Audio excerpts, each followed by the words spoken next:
Good evening, everybody, and welcome to what is a beautiful Wednesday night here in Asheboro, North Carolina, technically Sophia, North Carolina, to the Caraway Speedway, the track that was built for modifieds, the track that is so amazing, it's the only one we come to twice in a smart calendar year. I'm Eric Brennan, going to be joined shortly by Wesley Outland to bring you tonight's racing action live on Flow Racing, and for those of you who are in attendance here at the Caraway Speedway. As you can see, we've got a very healthy field. 29 cars signed in. Unfortunately for Jimmy Wallace, he had a motor problem in practice. We've got 28 cars that are getting set to come down for the green flag. The fans have been waiting. You watching at home have been waiting. So let's give you the starting lineup for tonight's race from the front row to the back. And the driver who will be starting on the pole in the SS Racing Pace-O-Matic and Stanley Law Group number 22, the most recent winner in the Smart Modified Tour, John Boy Jonathan Brown will be leading the field down for the green by virtue of a redraw. And on the outside, making his first smart start, he's run 3 NASCAR Wheel and Modified Tour races so far this season. Out of Dawsonville, Georgia, the number 29 is out of Spencer Davis. Inside of row number 2, this driver is our reigning champion. He was exceptionally quick in qualifying and just snapped a winless streak at Bowman Gray Stadium this past Saturday. Driving car number 1 out of Walnut Grove, North Carolina, is Burt Myers. Driver to the outside, won the last race here at Caraway. Driving Tommy Baldwin Racing's number 7 NY, second in championship points, is that of Caleb Petty.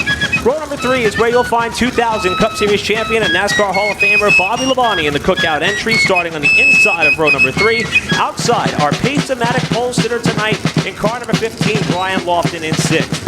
7th, we'll take you back to Bobby Niesmer. Made a slight paint scheme adjustment on that car. He will be starting on the inside of row 4. Outside, Brandon Ward, still looking for his first win of the season. Driver who won this race a year ago in car number 77. Gary Putnam going to start to the inside of row 5. Outside, Roanoke, Virginia native Dennis Holdren in car 07. Jason Myers will take the number 6 out for a spin here tonight. He'll be inside of row number 6. Outside the 02, always a threat to compete when in contention in smart races, Joby Coulter starting on the outside of the 6th row. Row number 7, you'll find Jason Poole making yet another start in the Hillbilly Racing second entry on the night. Outside, Brian Doza makes his first start of the year after running some ARCA and truck races earlier on. Inside of row number 8, former NASCAR Xfinity Series competitor Michael Rich in the 17 with Johnny K out of Deerfield Beach, Florida, starting up alongside. Kevin Orlando in the 00 will take you back into row number 9 with Anthony Bello, one of the Northerners, in the field here tonight in car 2. Paulie Hartwig III won the 602 crate race earlier tonight. He'll start the family-owned number 73 from the inside of row 10. And outside, Ryan Blaney's spotter, Josh Williams in the 3. Back to row number 11, Wesley Chapel, Florida, is Jeremy Gerstner in the number 79. Will roll off inside of row 11. Outside will be the 02 of Troy Young. The rest of the field sees Wes Gilbert in the 8NY inside of row 12. Outside, the Tiger, Tommy Neal. Back to row 13, the 41 of Buzzy Beavers, and 1990 NASCAR Wheel and Modified champion Jamie the Jet Tomeno. And rounding out our field tonight is going to be the number 01 of Brian Weber, and car 14 of Corey Lovett making his Smart Modified debut.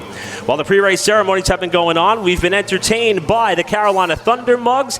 They've been performing some tunes. I'm going to throw it down trackside to Wesley Outland to lead us into our opening ceremonies. Well, ladies and gentlemen, it is about that time. The muskets will fire for the Revolutionary 99 as we celebrate our nation's independence birthday this 4th of July. And the engines behind them of 600 horsepower modifieds will come to life as well. Caraway Speedway, I got for you. Are you ready? No. Wednesday night, are you ready, Caraway Speedway? How about it?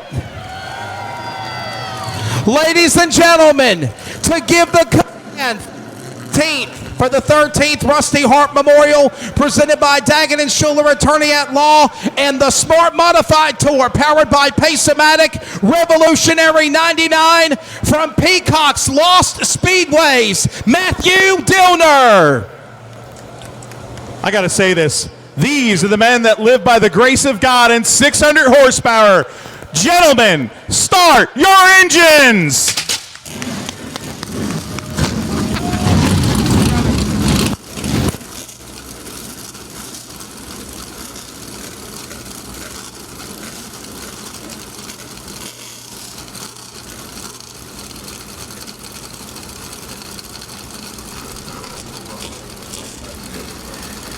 You'd be hard-pressed to find anyone who loves modified racing more than Matthew Dillner, and having him here tonight and knowing that he is here to support this event on a track that is so electric.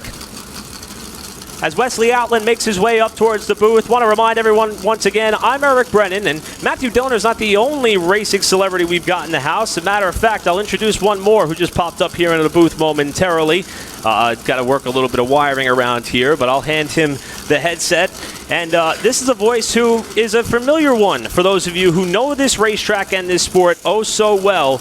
And I'm, of course, talking about the voice of the North-South Shootout, Derek Perniciglio. And Derek, I'll tell you what, we've had so many people here tonight. It's a Wednesday. It's a work night for mostly everyone. But we've all come out here, this huge field of cars on the heels of 4th of July weekend, to watch this. What do you expect we're going to see tonight? I expect to see some really great, tight, close wheel-to-wheel racing. I mean, look at all the cars that we've got in the field tonight. On a Wednesday night, look at all the fans that came out, too, to support short track racing like this. I mean, this is one of the best crowds that I've seen at Caraway Speedway in a long time. Chris Williams and the entire staff for the Smart Modified Tour, they know how to do it right. We mentioned the names that are here. CBS was doing a feature that'll air for SRX this upcoming weekend with Bobby Labonte and him having some fun in these cars. We mentioned guys who have NASCAR starts like Brian Doza, Brian Weber. Michael Rich was a name that I remember watching on TV and what was then the NASCAR Busch Series. He said, you know what, I got to knock the rust off, come out, have some fun. Spencer Davis, Joey Coulter, the amount of experience here, plus all the guys who've been doing this forever. Why do you think they pick these cars as a fun time? Because they're so much fun to drive. That's really what the bottom line is. They have a lot of tire. Like Brett Bodine has said in the past, they accelerate, they come to a stop quick, they turn, they maneuver. They are just a wild car to drive. And if there's anyone that you can ask about that, talk to Bobby Labonte, who had never driven one ever, and then took a couple of test laps in it, and he was hooked right from the start. And we'll be able to see why here tonight. Now, from your North-South Shootout experience, I know that race is travel, but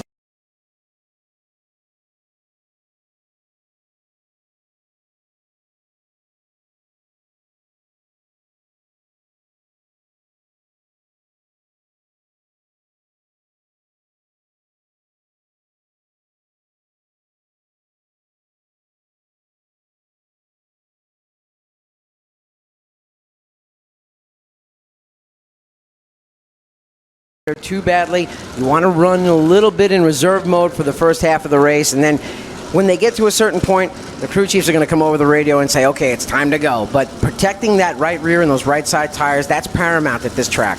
At this time, I'll invite Wesley Outland in on the conversation, who's back up here from trackside. And Wesley, you were just down there.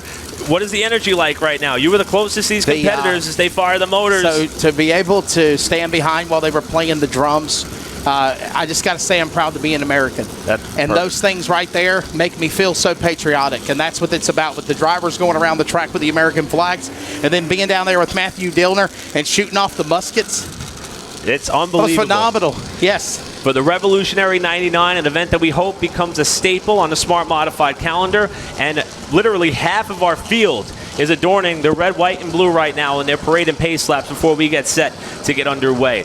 Now, a couple of housekeeping notes before we start this race. As Derek already alluded to, these drivers only have one change tire available. They don't have to put it on. They could stop and do other things, but as far as a fresh sticker tire, they've only got one option and one bullet in the chamber. The question is if and when they come down to put it on. Some other racetracks that aren't so abrasive, they may save that for the right front, but as Derek mentioned, the right rear is probably going to be the way to go. The question is, how is it all going to play out, and what will the cautions do as far as making that happen, Derek? Well, one of the other things that we're also going to see during the pit stops is the swapping of tires. So yes, one of the tires is going to get more wear and tear than another, and then they're going to end up putting it to the rear of the car for a little more traction. Whichever tire is not getting beat on the worst. So besides that one tire change, you're also going to see some tire rotations going on. You know, Derek, me and you go back from the old ASA days when you done television and I done PA with the Southeast Tour, and you're a longtime lover of the Modifieds, just like you and Eric being from the Northeast. What can you say about what the Smart Modified Tour has done in the South? It really is amazing to see what Chris Williams and his staff have been able to do with this Southern Modified Tour. When the NASCAR Whelen Southern Modified Tour went away, it kind of left everybody without a home. Nobody knew where to go, or there was no touring series.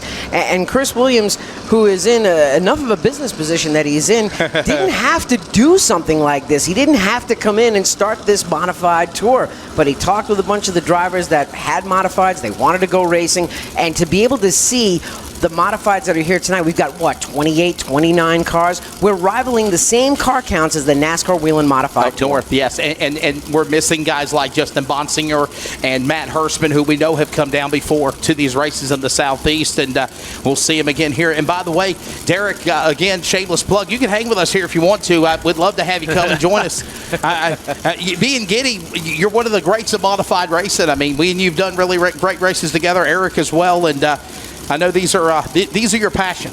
They are. They really are. They're what I grew up with, going to Islip Speedway as a little kid. Matt Dillner and I, as like we have said in the past, we've known each other since we were kids, sat in the grandstands together. We watched all the greats of the days. And to be able to turn something that we did as children and our love into our careers, it really is a dream come true. Yeah, certainly. Aside from the Madhouse, you have a three-man crew now, Eric? When I'm totally down with this. Aside from the Madhouse, when I moved down south, I thought I'd left tour-type modified racing for the most part because, as Derek said, the Southern Tour kind of fell apart a little bit, and it's amazing what this has grown into. But I think it's almost time for us to stop hyping it up and for the product to start to speak for itself. They've retrieved the American flags from the drivers. We had a little bit of pyrotechnics for the people at the racetrack. If you're thinking about what smart race you want to come to maybe next year, this should be the one. There's going to be a full-length fireworks display once we see the checkered flag that all these fans who came out here in attendance are going to be able to enjoy. We're going to get at least one more lap around, but this is definitely one of the best tickets on the Smart Modified slate. We've had some races earlier, and I think this one is certainly fitting to be the nightcap. And we've got so many storylines. The point leader, Matt Hirschman, is not here. Young gun Caleb Hetty trying to rebound. And Justin Mincy does our press releases and stats. He threw one at me. In 6 smart modified races since the rebranding or revitalization of the tour, we've had 6 different winners here. This is a place that for some reason no one's been able to perfect just yet, except for maybe Matt Hirschman in the North-South shootout races. But on the smart side of things, we have not seen someone be able to go on a roll at Caraway. Tonight could be the night, or the trend will continue as we are 1 lap away from going green. The lights are off on the pace truck, the Smart Modified Tour pace truck. We're ready to go. It's been a long, grueling couple of months since their last race at Franklin County in April. We're ready, proud to be an American. Ready for the revolutionary 99, Eric Brennan, Jonathan Brown, Spencer Davis on the front row, 99 laps on a Wednesday night. It's time to go to work at Caraway. The 6th race of the 2022 Smart Modified season, powered by Pace-O-Matic. The revolutionary 99 is green at Caraway. Ladies and gentlemen, you have a race. And quickly, Derek Pernasiglio, Jonathan Brown will put that yellow machine to the P1 spot.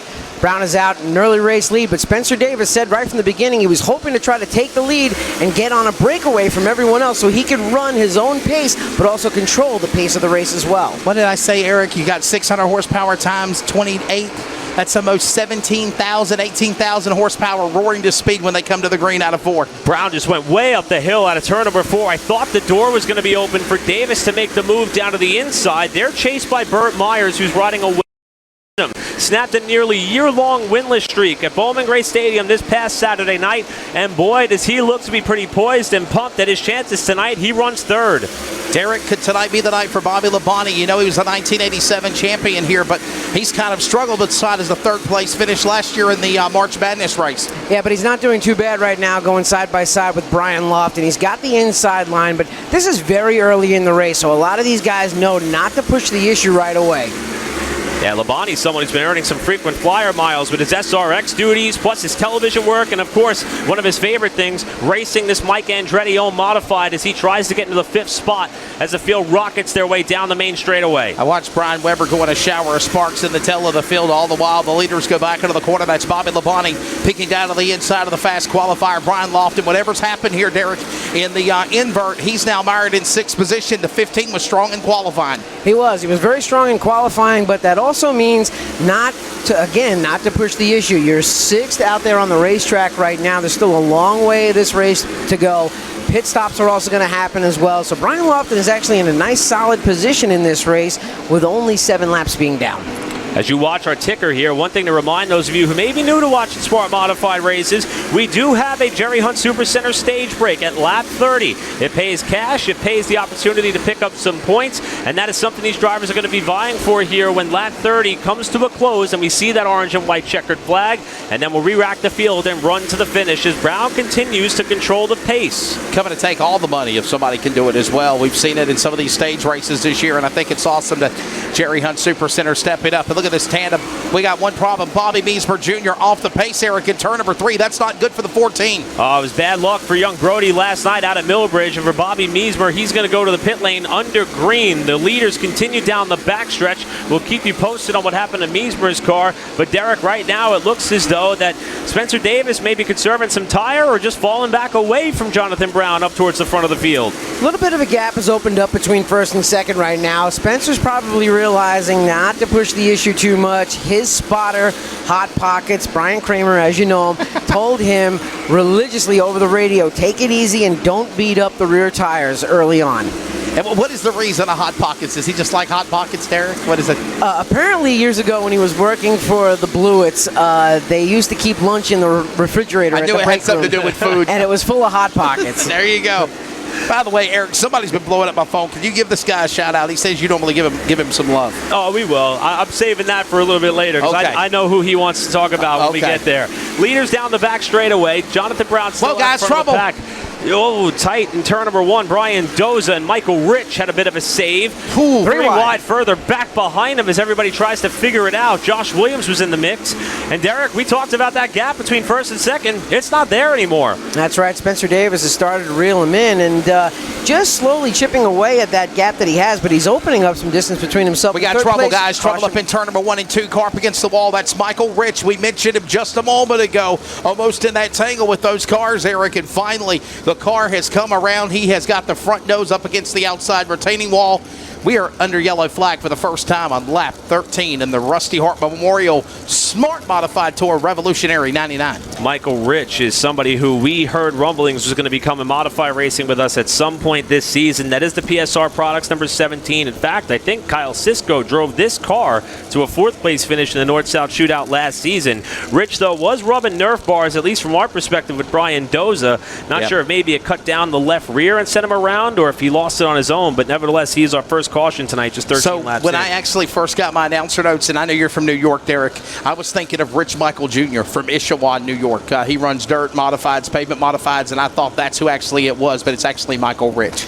They are not relation or related. So yeah, Michael Rich driving the PSR sponsored car. Talked to his crew chief Neil Cantor down in the pit area earlier in today. He said that Michael just recently bought that car from Phil. They wanted us to try modified racing and then just see how it goes. You want to take care of that real quick? Make him feel welcome. So there's a gentleman who watches all the Smart broadcasts and comes to as many Smart races as possible, Virginia native, and he is such a great guy. His name's Jacob Jarrell. Yes. He actually was at the SRX race last week and had the time of his life, and usually he asks us to give him a shout out whenever we're talking about Dennis Holdren of Roanoke, Virginia. But tonight he wanted to pivot the attention just a little bit to someone who deserves it. We all know things have been crazy in the medical field the last few years. Well, he said that his sister Emily just passed her exam today to become a registered nurse in the state of Virginia, and we all want to extend our congratulations to his sister Emily on that one. That's pretty cool, and hats off to her as well, and hopefully she's watching along at all, and hopefully she tunes in for the remaining 6 races of the year, because there's more of this good stuff coming. That's exactly right. Definitely. Activity on pit road. Big dreams start with small victories.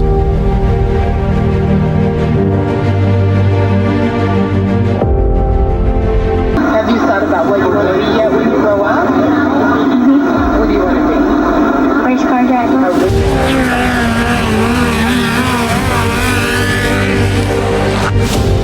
For over 30 years, we've manufactured high-quality, reliable, American-made parts.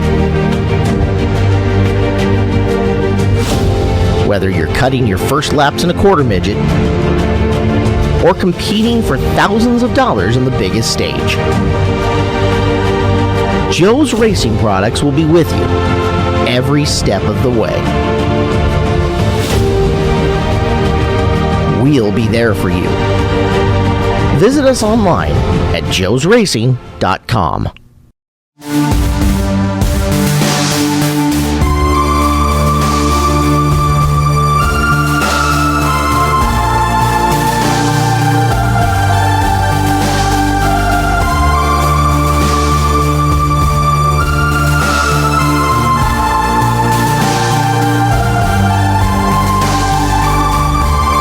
Racers that win, pour it in, and we appreciate you. Of the modifieds as well. Welcome back here to the Caraway Speedway. You see Michael Rich out of his car, okay, but doesn't appear all that happy. Is he not happy with somebody, or is he? I know that he was bouncing off of Brian Doza a little bit. Maybe he's walking back to the pit area. Yeah, Doza's in his pit stall in front of us here on the tower, but Rich is walking back to the pit area. Not the way he wanted to start off his smart modified tenure.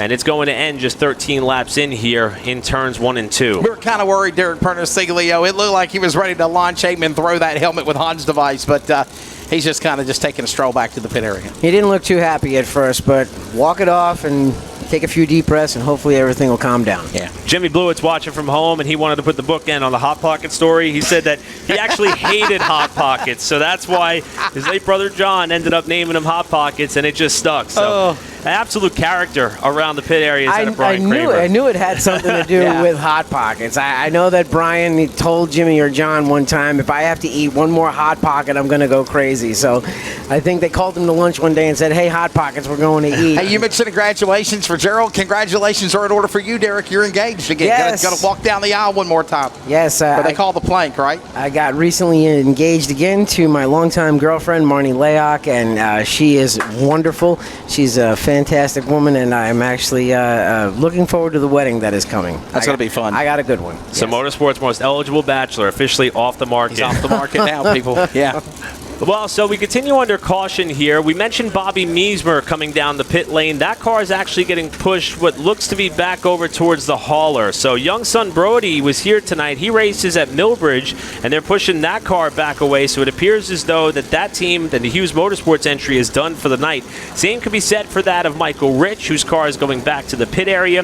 While we have a moment here, we are getting close to the Citrus Safe Choose Cone. It's summertime. That means it's grilling time. Citrus Safe has been one of the most dependable grill cleaners you could find on the market, and they support motorsports far and wide. Check them out online at citrussafe.com. That's Citrus Safe, proud sponsor of the Citrus Safe Choose Cone that you see for the first time tonight, and something that has played a pivotal part in how these smart modify races play out. Jonathan Brown elects inside, Davis outside. So far, Caleb Hetty is the one to switch things up. He's going to go third to the bottom, and Bobby Labonte will pick up a few spots by electing to go high.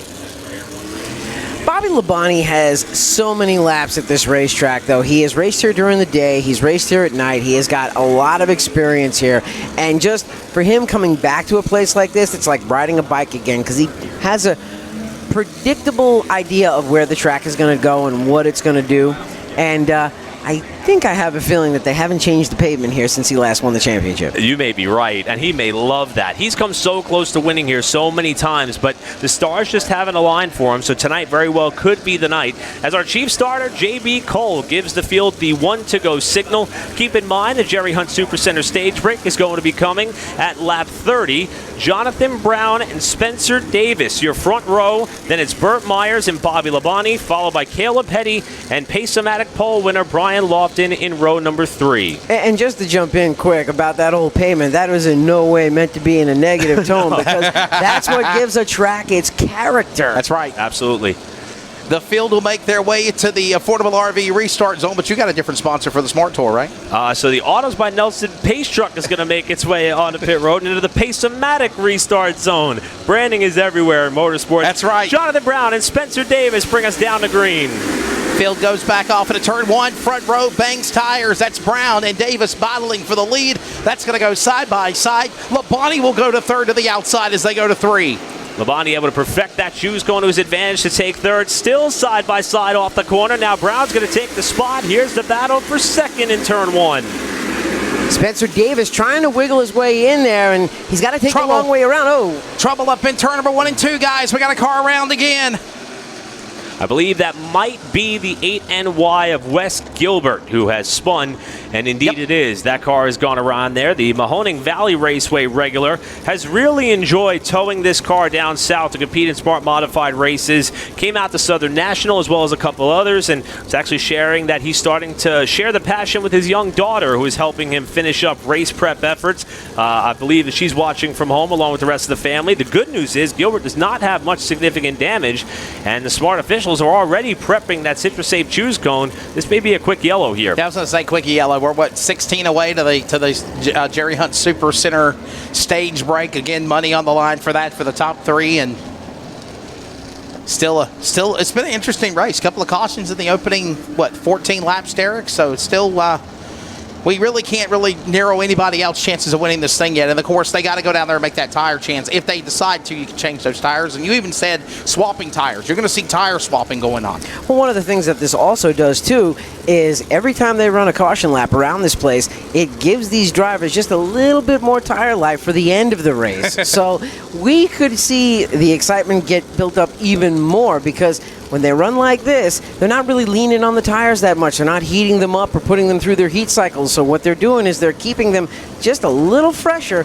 at the end of the race. And I know it's been forever since our last Smart Modified race, April 10th at Franklin County, and that was the difference maker. There was a late caution with under 10 laps to go. Brandon Ward and Bobby Labonte were some of the fastest cars on the racetrack. They pitted late, but it was a bit too late. They didn't have all the other cars that came down with them. They couldn't cycle their way back to the front, and they had to settle for finishes that were outside of the realm of possibility of grabbing a win. So it's one of the coolest rules that I think in all of asphalt racing is the fact that there really is such a strategy element employed with this tire rule in the Smart Modified series. Ain't it only fitting, guys, that Jonathan Brown picking up where he left off, and he's already in P1. Obviously, I know the invert helped him, but I mean, he's showing his strengths, Derek, right there in front in that 22 car.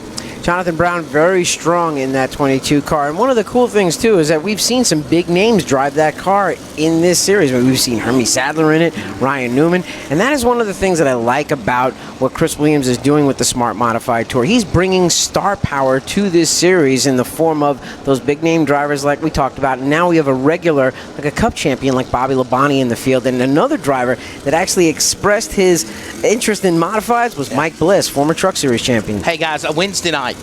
Many tracks, normally the only time you see them in the Midwest and the Northeast for midweek shows. A lot of people say they shun on it in the Carolinas. Take a look at what we got. Great crowd here on hand. An atmosphere that it's electric. Even though we have a crazy society now with the high gas prices and just inflation and everything else, people love their racing. They love their modifieds. I've always said they're a novelty. They're just so mystique and they're exciting to watch. And, of course, you only see them a couple times a year here. And, of course, the next time will be the North-South Shootout. That's the big one there, Derek. They are the type of car that just looks fast sitting still. Yes. They really are. They're wild-looking. They're cool-looking. I always say that the pavement modified is like a dirt super late model for somebody that's never seen a dirt super late model or sprint car. Got to give you some sprint car love, Derek. I know you run sprints. Absolutely. We love sprint cars, midgets, modifieds, all of them. And as we're half a lap away from going green, one of the other elements the Smart Modified Tour does so well is we still have 6 races left to go is before every race, if time allows, we have an on-track event where fans can get up to, close to, feel, touch, smell, and really truly get to know these cars. It matters, I'm telling you. Yeah. Having the knowledge of what these things are really made of, TV doesn't do the justice. But we're about to see this restart here. 85 to go in the race. 16 to the Jerry Hunt Supercenter stage. Jonathan Brown leads us back down to turn 1. And by the way, we watched him on the restart with Brown and Davis, but to tag onto the TV deal with Flow Racing, it's still good to see a total packed house here, but able to still do a broadcast here from the racetrack. Spencer Davis tried to crowd Jonathan Brown getting down into 1. Brown wasn't having anything about it. He jumped up on the curb for just a minute. They tapped, and Davis once again falls back into that second spot. Been watching Jonathan Brown kind of wash up the racetrack a little bit in the middle of the corner. That's allowing Davis to think about coming a little bit lower. Almost gives a warning shot to the backside of Brown. Maybe a little bit too early for the bumper tag, but Bobby Labonte is heating up the back Nerf bar of Davis for second spot. It's Brown, it's Davis, it's Labonte, it's the fast qualifier Lofting. You just saw a front nose Nerf bar of that car. They dive it down into turn number 3. Now they're side by side going at it for that 5th spot out of 4. Burt Myers doing a really good job hanging tough on the outside. Not really the place to be at this racetrack. Trying to make some moves to make it happen, but Caleb Heddy just too strong on the bottom. He's taking the short way around.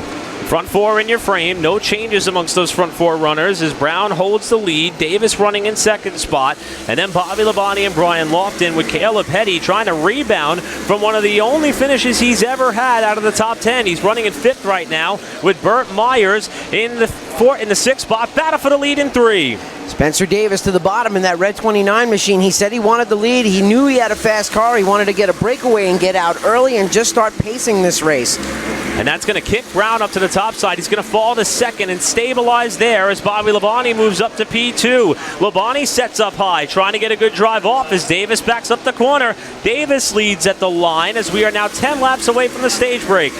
Working now, 79 remaining. 10 to the stage break here. Lap 30, yellow flag will come out again. The leaders are in turn 3. Look who's in front. Spencer Davis, Bobby Labonte, couple of red cars. In the yellow machine of Jonathan Brown, who led most of the early 20 laps. Derek is back to third. They're in 1. This is a great example of the front-running 2 cars, the old buck and the young buck.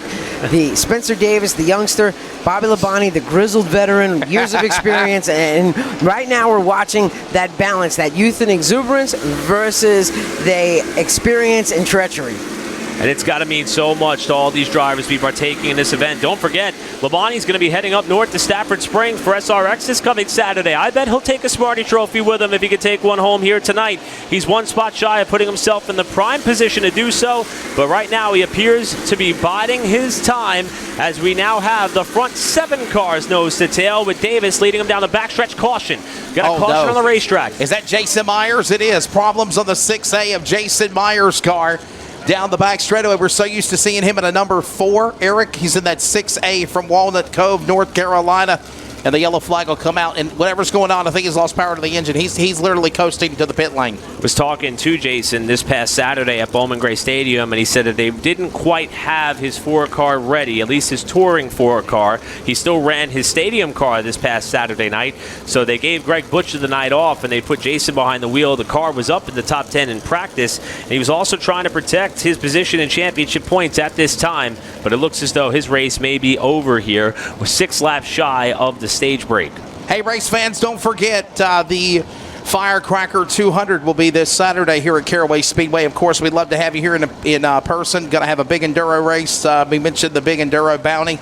The Challenger cars are back in mini stocks and more. That's coming up this Saturday, July 2nd. Part of our doubleheader 4th of July weekend here at Caraway Speedway. Smart Modified Tour, where are you going next? Where are we going to be? We're down till the next holiday weekend. We'll be back in action on Labor Day weekend at Carteret County Speedway. That's where I'll going be to be this our next weekend. Race. Yes, sir. And from Love there, that place. It is full speed ahead. We're pretty much going to have our last 6 races across 8 weeks between Carteret County on September 3rd, Orange County Speedway September 10th, and September 17th will be up at Dominion Speedway. Again, all races streamed live right here on Flow Racing. But if you want more information or how you could obtain a full schedule or perhaps tickets, visit smartmodtour.com to learn more. Derek, I know you've been a time or two inside one of these modified cars in your racing career, besides as a broadcaster esteemed and so credible. You're so low to the ground in these modified cars. Describe what it's like when you're not in the late model car. You're high up in the cockpit. You're down really low in these cars. You're down really low. The carburetor, the air cleaner is right in your field of vision. So you do have to kind of look through it as you're racing. So it's one of those things where you have to kind of like set it out of your mind and be able to look past that front air cleaner and carburetor that's there. I mean, if the tires are right in front of your face, you can always tell how the front is reacting because you can see how the tires are moving. Yeah. And yes, you are a lot lower in these cars than you would be in like a late model or a stock car, which also gives the feeling of speed that much more. The lower you are to the ground, the faster it feels. Yeah. Citrus Safe Choose calling out there again, Eric.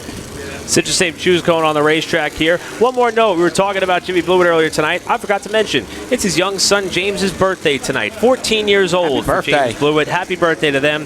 Love the Blewett family. Miss him back at home. They've been doing great things, not just up north, but all around as Jimmy continues to try to do the best that he can in anything he straps into, and hope to be seeing all those guys and everyone up from that quadrant of the country in the motorsports world quite soon. Hello to Cameron Goldsworthy. He says, man, I wish I could have been here at Caraway, but I'm cheering on the Joey Coulter car in Florida. But you know, it really is amazing the power of television, because as soon as I jumped on and just said a few words, bing, bing, bing, the phone starts going off. Just wanted to say hello to Walter Hubbard, another one of the stock car racers from Long Island, from Riverhead Raceway. He said with me and Matt Dillner being here, he says he feels like he's back home in New York. Matthew Dillner done a phenomenal job, man. With them muskets fired, that was just so awesome. It was incredible.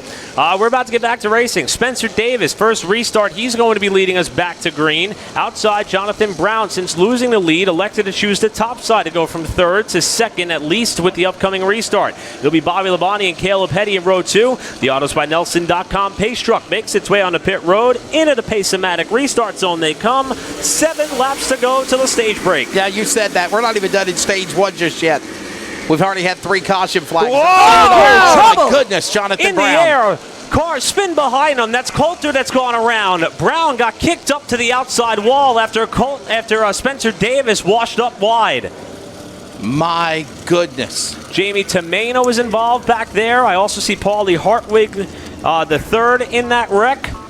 They need to actually go back to Jonathan Brown, because he does not look happy behind the wheel of that car right now. Yeah, Jonathan Brown is on a mission, I think, to find somebody. Brown is climbing out of the car over in turn number 3. Yeah, he's on the mission to find somebody in turn 3, I think. And I think he's already walking up the hill here to give some attention to that of Spencer Davis. The field will slow.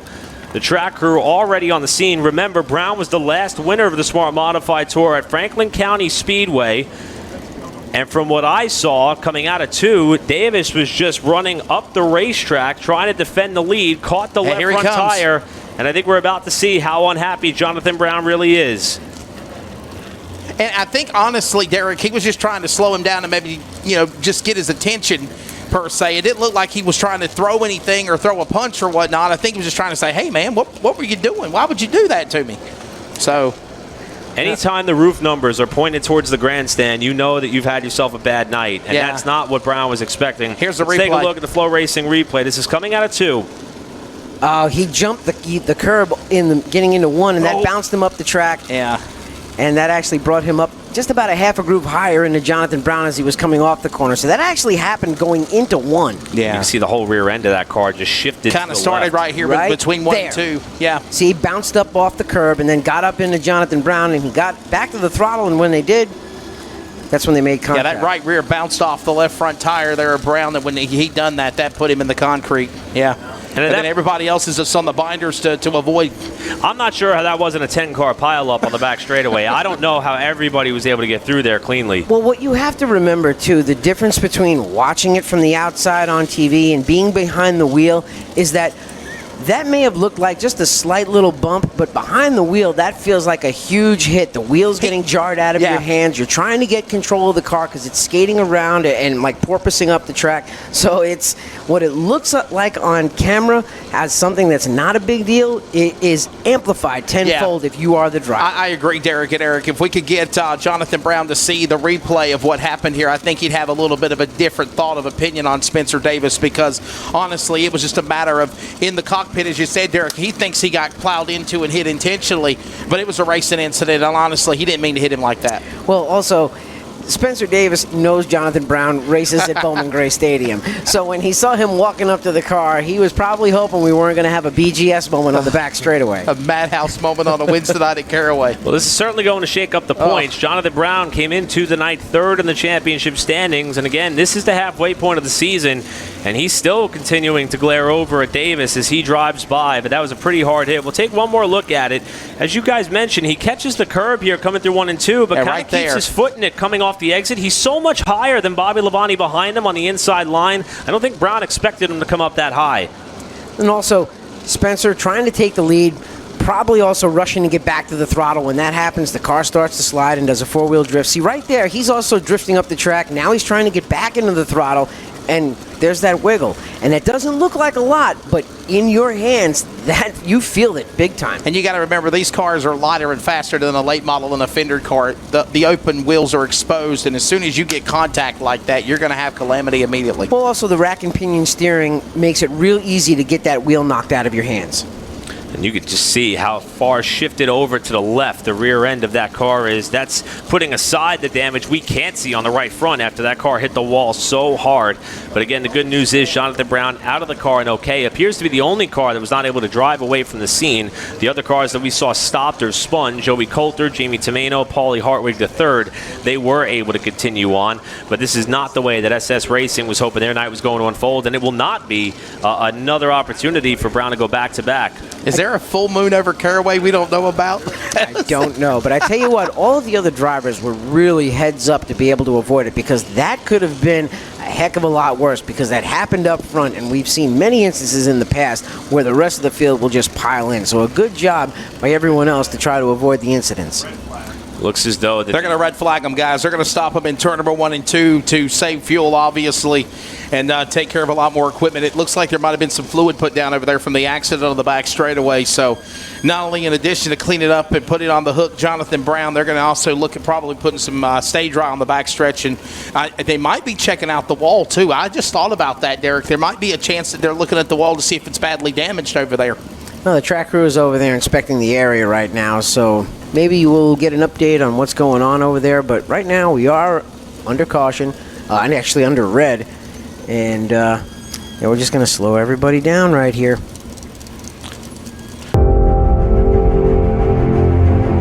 Big dreams start with small victories.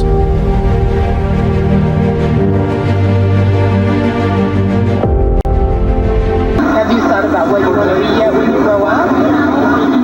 What do you want to be? Race car driver.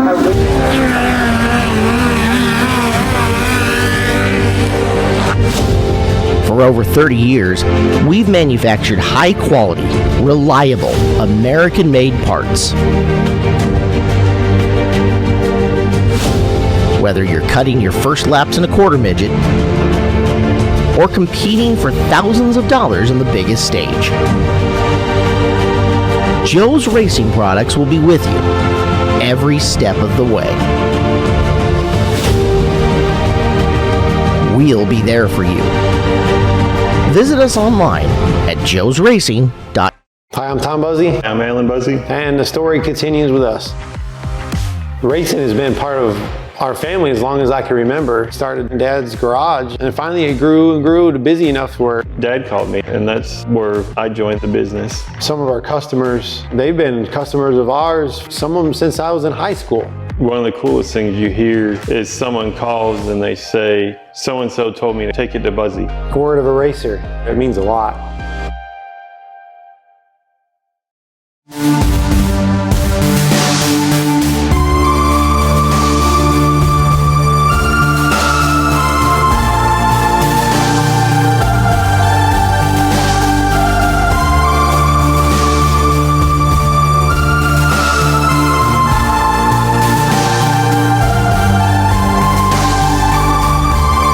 Racers that win, pour it in, and we appreciate you. A bunch of racers. So I'm just proud to be here and be a fan of the Smart Series. As we come back on air on Flow Racing, just want to let everyone know we are under the red flag here that's about to be lifted. I'm Eric Brennan alongside of Derek Bernasiglio, Wesley Outland, and for those of you here at the track, we just heard the voice of Matthew Dillner. Matthew can say hello to everybody on Flow Racing. They love Matthew Dillner on Flow Racing. Everybody's phones have been blowing up with this all-star broadcast crew, and we wouldn't be a team of modified guys if we didn't have the modified guy on with us. Exactly. So. I mean, I'm sitting next to Derek Bernasiglio. We're two Long Islanders up here. We might get in a fight or something with somebody if you put all the two Long Islanders and a New Jersey guy. Wesley, you might want to hide. You're standing a little I'm from the South, so where do I fit in the picture? Right? You're the guy that we whoop up on. But no, thanks for even having me on. But like I was just saying, this tour is special. I didn't know where Southern Modified Racing was going outside of Bowman Gray Stadium. My beloved Bowman Gray. But, modifieds were dwindling down here in the South, and I'm proud to say that what Chris and JB and the whole entire staff has done with this tour has made me proud. I'm a modified guy at heart, and to see the car count on a Wednesday night, 29 cars. Are you kidding me? Yeah. This is Southern Modified Racing is so alive right now, and it's got me tickled, to be honest with you, and I'm a super fan. of the Smart Tour and what Pace-O-Matic's doing to make this tour happen. Hey, I got to ask you, Season 3 Lost Speedways, what do you got coming? We don't have it yet, Wesley, but yeah, Season 1 and 2 have been a blast. To work on a project that's your true passion is something that you got to pinch yourself. The 5-year-old me would say, what would he say about it? Yeah. And I'm getting to do something and live out a dream, and it's a beautiful thing, and I don't take an ounce of it for granted. Myrtle Beach brought tears to my eyes, and Pennsboro did as well. Yeah, I mean, I can't tell you how many times we cried at the racetracks, me and my buddy Bobby Marcos, and in the edit sessions and everything, and reviewing stuff. But hey, we all love racing, man. Wesley, you too. Eric, DP, that's why we're here. We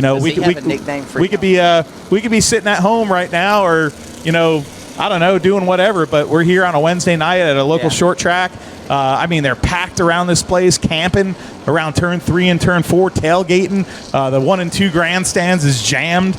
And I'm just enjoying listening to the three of you guys. That's why I came up here, actually, so I could listen to you guys. You guys are doing a great job. You're sitting too close to me.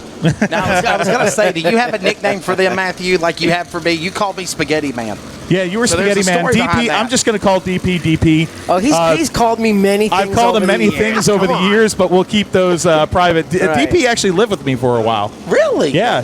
He's getting married again. Yeah, he's getting married again. I feel so bad for her. No, I'm just kidding. I love you, DP. But DP's a modified guy through and through, and a short tracker through and through. And I'm actually, honestly, just enjoying listening to you. I didn't mean to get on the mic. I just sat here because I really wanted to listen to you guys. You guys are doing a great job. We know you're important because out of the four of us, you're the only one who had a graphic for this broadcast. A graphic? So What are you talking about? They actually threw up a graphic for you. They threw your name on the screen. That way everyone did knows they spell who it right? you are. So That's because it's a lot easier to spell Dillner than it is Voice of Bob Dillner, voice of Matthew Dillner. Yes. we've also got a the graphic. Citrus Safe Choose Cone. There you go. We've also got a graphic for the Citrus Safe Choose Cone. So, wow, hard to believe that we're still 7 laps shy of the stage break.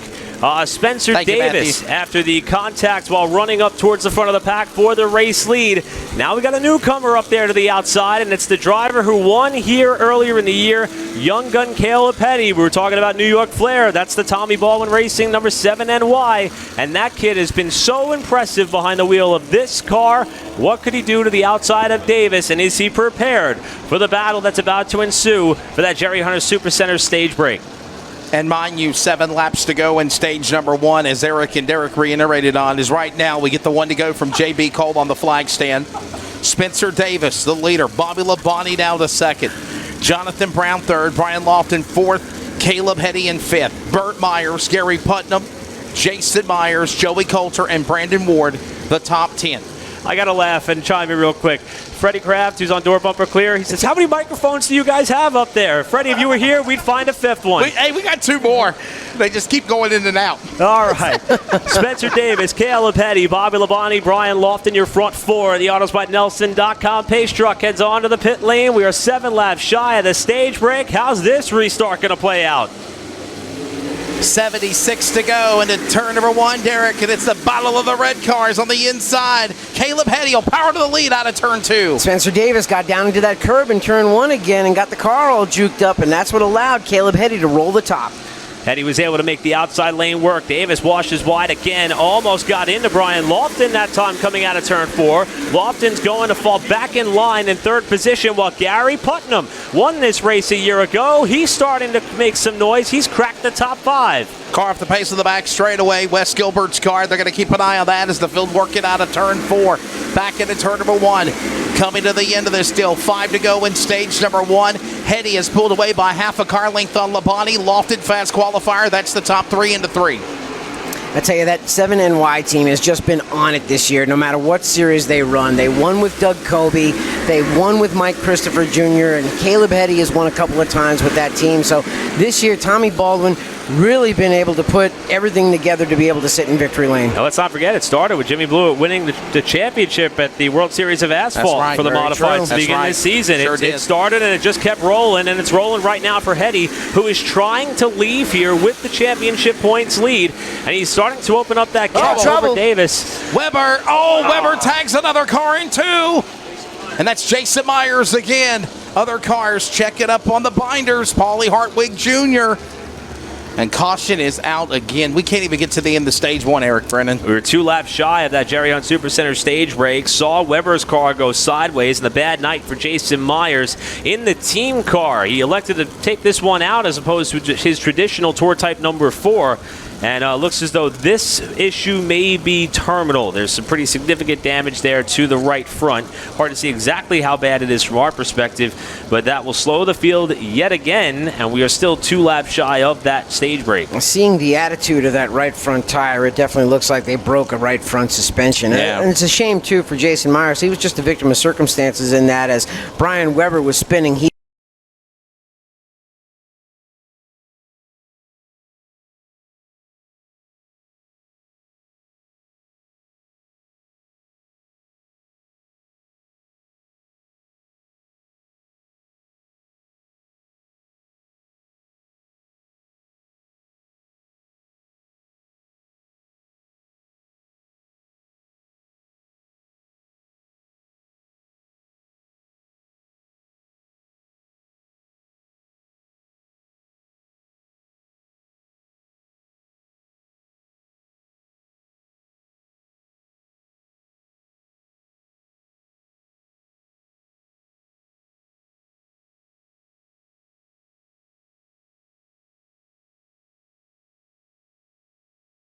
Sports.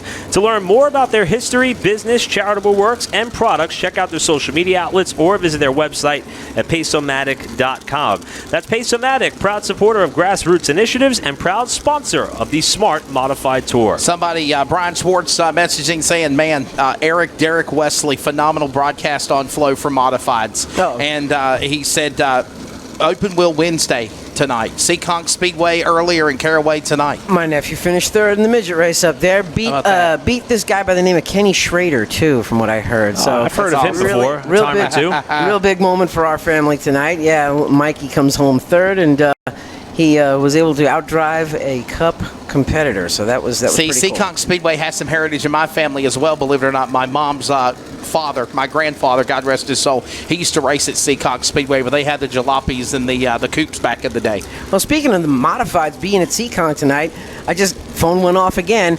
I get a phone call from Doug Dunleavy. They finished 6th up there. Doug Dunleavy, now a car owner. He's so excited about his top 10 finish at Seekonk tonight, and he also texted to me that he's cheering on Bobby Labonte as he watches the Flow broadcast. Well, Labonte's running good so far. 4th as they run, a few laps shy of the stage break as we continue here under the caution with Jason Myers out of the car and walking away on what's been a frustrating night for him. Fortunately for many of these drivers who also partake in racing action at Bowman Gray Stadium, they've got some time. They actually got a week off there, which you could also watch all of those races live on Flow Racing if you can't make it out to the racetrack. And speaking of Flow, I also want to give credit to Chris McKee, who's out here. He kind of heads up some of our duties and relationships for the Smart Broadcast. And Brandon Martin, our producer tonight, has been so fun to work with each and every time. Appreciate every time we've got his helping hands in putting these races out to the masses, and it shows in a big way when we've got the right people in the right places. And I can't believe we still got 72 laps to go in this race, and this is going to be the second double hook of the night. Is that what we're about to see? That's not good. We're only 27 laps in. This is going to be the second time we've seen this in action. Yeah, and can we give props to Justin Mincy, also the PR media guy for the Smart Modified Tour? I know that's how I prepped and prepared for the race like you do before we even get to the racetrack. And I mean, you literally, Eric Brennan just came in because a lot of people have jobs. They have work. They come in and right before 4:30, 5 o'clock in the afternoon. And, if it takes preparing and studying and having those notes before, race weekend. And I normally, Derek, and I know you do it as well, it's you prep and prepare most before your feet hit the racetrack. You need nuggets on everybody. You need some sort of bit of information on each driver that is out there in the field, because nobody knows what's ever going to happen in a race. Right. So you don't know if you're going to have to come to that driver, speak to that driver, or whatever. So it's always good to have something to talk about when a driver gets into an incident on the track. So it really is good to, as we say, do the research. Go down into the pit area and down in the trenches with a pad and paper and talk to these guys. You'd be amazed on, the stories that they'll tell you. Look at this. in the rocking chair. Just slide in the cradle here. Look at this. This team has gotten really good at doing that. This is the second time tonight we've seen this. And they've done it many times at Caraway this year. And that is not easy to do, that double hook. You mentioned Justin Mincy. I think one of the best facts, I try to say he has a stat of the race. The problem is he usually gives you about 20 to work with. But this one was probably one of the coolest that I've seen. This kind of 4th of July Caraway race is not nothing entirely new. As a matter of fact, they've been having some Wednesday night race winners here in the past. And if you go back to July 4th, 1992, Junior Miller, Bobby Hutchins, Miller did it about 5 more times. Gary Myers in 99, Jay Foley in 2000, Frank Fleming was running some smart races here and there. He won this 4th of July edition modified event back in 2001. Jay Hedgecock in 02, L.W. Miller 2003 and 2004, and then a big gap to Gary Putnam, who won the holiday race here 1 year ago. Somebody in this field is about to add their name to this pretty limited list of drivers who could win this modified race that centers around the 4th of July holiday. I think this is turning into a marquee event for the Smart Modified Tour for sure. Derek, I want to bring you in here real quickly as we're still under caution with 72 remaining, 3 to go in stage 1. We're not even in the end of stage number 1 yet here in the Revolutionary 99, but in November 20th, the 20th running of the North-South Shootout, you've got the late models and pro late models added into this event. This is the lid lifter, if you will. This is the last opportunity for the North-South Shootout. Can these drivers of the Smart Modified Tour take any of this work to prepare for the race in November? I mean, they're probably gathering data on what the track is doing and getting a general type of setup for the car. But you have to remember, when we get into the November months, the track is going to be much different, especially as we go in from day to night. Gotcha. The pavement's going to be a lot colder, too. So you have to take those weather conditions into effect. But the general basic setup on the car is probably going to be about the same. It's just those fine-tuning things with the different elements that come into play later in the year. So we have the Citrus Safe Choose Cone that the field just went by here. We are a couple laps shy of the Jerry Hunt Supercenter stage break. Looks as though the field is going to be going around at least one more time. Also, word from the pit area, Bobby Meismer. It was a broken rear end that put him out of the race here. Tough break for him. It's been a tough week for that family, as we mentioned. Son Brody had a bad night over at Millbridge, but they've got some time to be able to put their nose to the grindstone, come back out swinging by the time the Hughes Motorsports team gets to Carteret on September 3rd. I'll be there this weekend. That's an awesome track right there for Modifieds, too. Caution being extended here for one more lap with Caleb Hetty now on the inside. And the last 2 restarts with Spencer Davis on the bottom of row 1. He caught that bit of curbing, and it may be a little bit hard to see, but there is in fact a bit of a curbing around turns 1 and 2 and 3 and 4. You kind of see it here where it's got that off color to it. It almost looks yellow in some of the lights, and that is in fact a transition. If you do hit that with the left side wheels, almost like the Martinsville curb, it could propel you up into the outside groove, and if there's another car there, it could spell trouble, and it's it's a very fine line for being able to get around the corner without making contact with that bit of curbing that aligns up with driver's left. I want to also say hello to Bruce Fontaine, who's watching up north, too. He's trying to keep an eye on 2 modified races at once tonight. He's watching the modified race at Seacon Speedway and also keeping track of what we're doing down south here at Caraway. So, hey, Bruce, good to hear from you. Part of the old announcing team from Stafford Motor Speedway, and, of course, we know many of the alumni that came out of Stafford Motor Speedway, guys like Dick Berger and Mike Massaro and, of course, Mike Joy. We mentioned a number of the people who are here. We've got 4 of us talking heads up here in the broadcast booth, but we saw Matt Yoakum trackside doing a little bit of recap on Bobby Labonte's weekend for the SRX broadcast. Steve Post walking throughout the pit area. I heard you say Kip Childers. Kip Childers, the pace car man for NASCAR, was here. Yeah. Matthew Dillner is over here stealing my French fries. There you go. Chow down, brother. Let's make it official now. All of us spending the Wednesday night here at Sophia, North Carolina at Caraway. 2 laps shy from the Jerry Hunt Supercenter stage break. We're about to get restarted. Caleb Hetty, Spencer Davis, your front row as they hit the Pace-O-Matic restart zone. The Jerry Hunt Supercenter stage break coming up in a couple laps. Who's it going to be? Back on the restart, side by side, 2 rows deep. Putnam down to the inside, accompanied by Myers. That's your top 6 now. Meanwhile, Derek battle for the lead. It's Hetty on the inside in 3. Yeah, Spencer Davis trying to keep him real tight to the apron down on the bottom to get a good run off, but Hetty strong on the inside, also taking that shorter way around, but Spencer Davis can only keep it hung out there for so long before the rest of the field is going to start making their way into the picture. Here they come to the Jerry Hunt Supercenter stage break. Contact! Hetty turns Davis sideways. Hetty's caught up in it. Caution flag will wave, and it's a parking lot in turn 4. Gary Putnam, real lucky nobody clipped him with his driver's door to traffic. Just scattered, smothered, and covered over there, guys. My goodness. They were coming to the Jerry Hunt Supercenter stage break. Hetty, I'm not sure how far up alongside he was, but look at that. Both front tires pointing in opposite directions for Spencer Davis. That's not good. His night is over. That is not good. And Spencer doesn't look too happy about it, too, because as he was getting turned around, you saw him get on the throttle to try to make contact with Caleb Hetty so he wouldn't get away from him. And Hetty was caught up in that. In fact, rode just about over the left front of Davis's car. Hetty continued and now sits behind the pace truck and is about to pass Spencer Davis here in turn number 4. Davis is not going to pay him any attention. Yeah, Spencer Davis looking at, and here's your replay on Flow Racing. Watch this.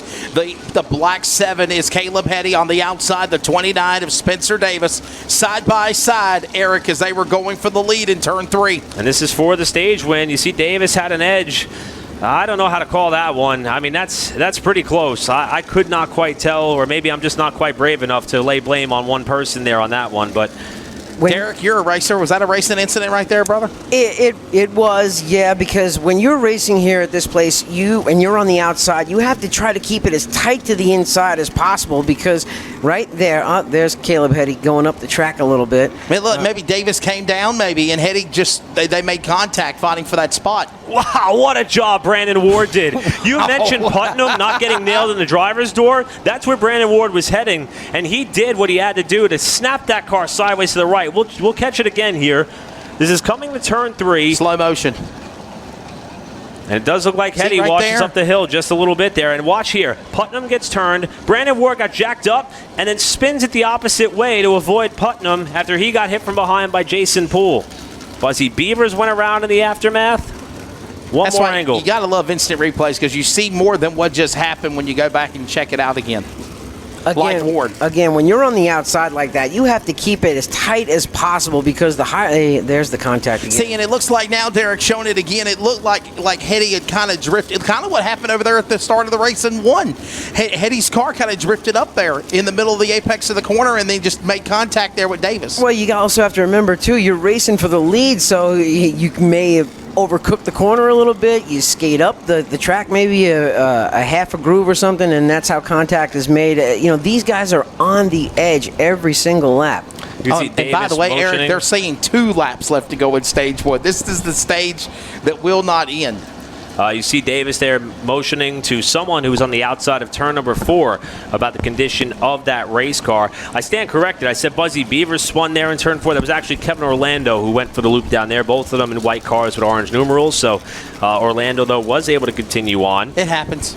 And you see here Davis now patiently awaiting his car to go off on the hook, and that's been an unfortunate theme so far here tonight, with Hetty assuming his position back out in front. Bobby Labonte nearly was wrong place, wrong time. He threaded the needle. Our quick time setter and Pace-O-Matic Pole Award winner, Brian Lofton, currently scored in 3rd. Burt Myers got into the back of Gary Putnam and made his way through. He's able to continue on as well. And Jason Poole, as they run right now, the 2nd Hillbilly Motorsports team in the field is currently running in the top 5.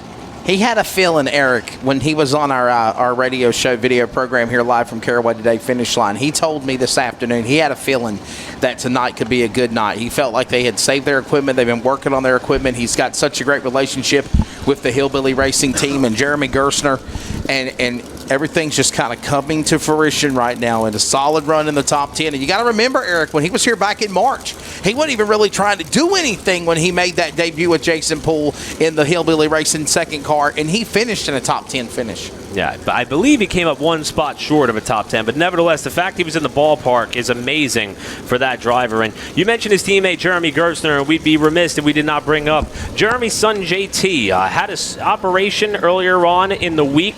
JT is usually a fixture as far as being in and around the Speedway. I know he's watching from home with Mom Dawn as well. Usually the whole family is out here at the racetrack, and you can just tell that Jeremy, they're trying to get the handle right on that car, but he knows his biggest fans are not with him here tonight. And JT, the entire racing community is behind you on your efforts to get on the road to recovery. We cannot wait to have you back at the racetrack, and you are certainly missed tonight, buddy. Derek, Eric, what are you wondering? Are you thinking that maybe these guys have not raced for so long, they just got to kind of get back into the rhythm of things, and we're seeing that kind of scenario? Derek, I'll let you go right first now. on that Derek, one. What do you think? It may be a combination of that. These drivers haven't raced for a while, but it could be a simple fact that it's just one of those nights in short track racing. You know, really, we've had those incidents happen before. I've seen the beginning of a race become a complete wreck fest, and then they'll have a great 50 or 60 lap run of green for a while. So. Yeah, tough. Mike Ray chimes in on Twitter, and he says, Matthew Dillner, Wesley Outland, Derek Pernicigo, just a racing deal. Just drive safe, you guys going home tonight. So thank you, Mike Ray. I saw somebody pose the question about how do we all have enough cell signal to interact with people here at Caraway? And that's a very good question. It can be tough as the Citrus Safe Choose Cone is out on the racetrack. And Derek, you mentioned a couple of headlines and conversations that you've had with people like Mike Bliss and Brett Brodine and these cars. Those conversations took place on something that you've been keeping yourself busy with. Tell the folks a little bit more about what you've been doing in some of your time off from the racetracks. Yeah, love the show, by the way. Thank you very much. That is my podcast, The Derek Perniciglio Show. We are on Apple, iTunes, Spotify. We're also all over YouTube, Twitter, Facebook, Instagram. You can look us up on our social media at Real DP Show. It's The Derek Perniciglio Show, and we have got a third season in the works, so we're really excited about a third season that's coming out, and some of the guests that will be joining us for the third season will be names like Ray Evernham and Ralph Shaheen. Tommy Baldwin has agreed to come on, and we are in the midst of talking with this other lady by the name of Shirley Muldowney, so hopefully she'll come on and we'll be able to get a chance to talk with her. But yes, check it out. One of the greats. I got to talk to her a couple of years ago at PRI. I've really enjoyed it, Derek. I think you do a tremendous job with it. I'm excited to see more of them roll out, and we're excited to see this race get back underway here. Can we just get to the end of stage one, please? Possibly. We got some newcomers on the front row. Caleb Hetty and Bobby Labonte make up the front row. Back underway, the Jerry Hunt Supercenter stage break just up ahead. Brian Lofton trying to muscle his way up to second. Fast qualifier, Brian Lofton. He'll clear by Labonte for the P2 position. They go down into 3. It's Hetty, Lofton, Labonte battling side by side is Gary Putnam. Of course, now Burt Myers in that battle as they cross the line.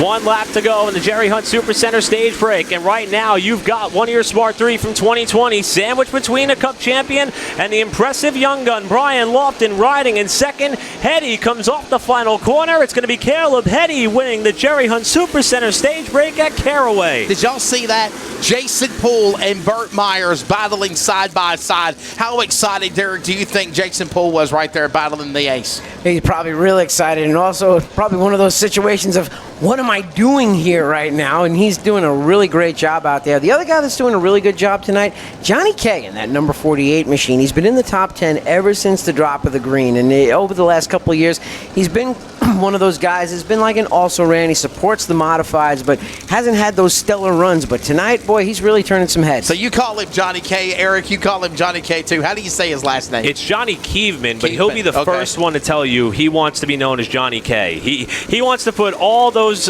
concerns about how to pronounce that last name to rest. He just wants to be Johnny K. And as Derek mentioned, he's starting to get the hang of these asphalt modifieds in this part of the country. He's another one who hails from Florida, Deerfield Beach, Florida, for Johnny K. And you're right. I think if he can keep that nose clean and make it all 99 laps, he'll be up there for sure when the running order comes to a close. It's kind of like Derek P. Can't say Perniciglio. A lot of people can't say that name. Yeah, but, you remember when I butchered Jankowiak's name? And by the way, Andy Jankowiak is here tonight. I know, I saw Andy. He's in fact spotting for Paulie Hartwig III, who's here in attendance, and another driver who's come down north. Pit stops are underway. Dennis Holdren is on the pit lane. He's got major damage to the front nerf bar of that car. They're looking at it, trying to see if they could smack that thing back down in place to give him a fighting chance to force his way back up through the field. And there you see it, standing on that front nerf bar to try to get it back in a battle position. That's going to be a lot of work, but they're trying. Derek, why is this so important that they're beating the nerf bar there on the front to try to get it back into placement and try to get it straight for the competition to go back to racing? Well, you want the bumpers to line up, obviously, but they're going to need a much bigger hammer and a lot bigger equipment if they're going to get a big nerf bar like that to move, because granted, they're on the front of these cars, but once they bend up, they're not really easy to straighten back out. And bottom line, Derek and Eric, if they get up under the end of another car, that bar is supposed to help protect that. If they don't, they're going to go right up on the top of another car from the rear end. And the rule is there he goes. He's got some of that mustard momentum now. The rule is the bar has to be attached. So when you're knocking it back down in place, you don't want to make it any weaker than it already is, but you need something to be able to work with you. It could be pitched up in the upward direction. That's fine, but they got to make sure that front bumper bar stays on that race car. Got to admire their spirit. They're trying. They are trying so hard. So the marked Audi number 07 of Dennis Holdren out of Roanoke, Virginia. Top 10 in the championship points coming into the night. Typically very good at getting through races that can be as chaotic as these. We've already had a bit of attrition so far out of the race. Jimmy Wallace did not make the green flag. Had a motor problem in practice earlier today. Corey Lovett pulled off the racetrack early. Bobby Meismer Jr., broken rear end for the Hughes Motorsports team. He's out. Michael Rich's first smart modified start of the season ended in turn 1 about 9 laps in, make that 13 laps in. Jonathan Brown had the big crash off of 2. Jason Myers out of it as well. And then we just saw Spencer Davis go off on the hook not that long ago. And Wes Gilbert is still out on the racetrack. He should be getting the free pass this time by as we hit the CitraSafe Choose Cone. Caleb Petty. Sorry, Derek, you can go ahead.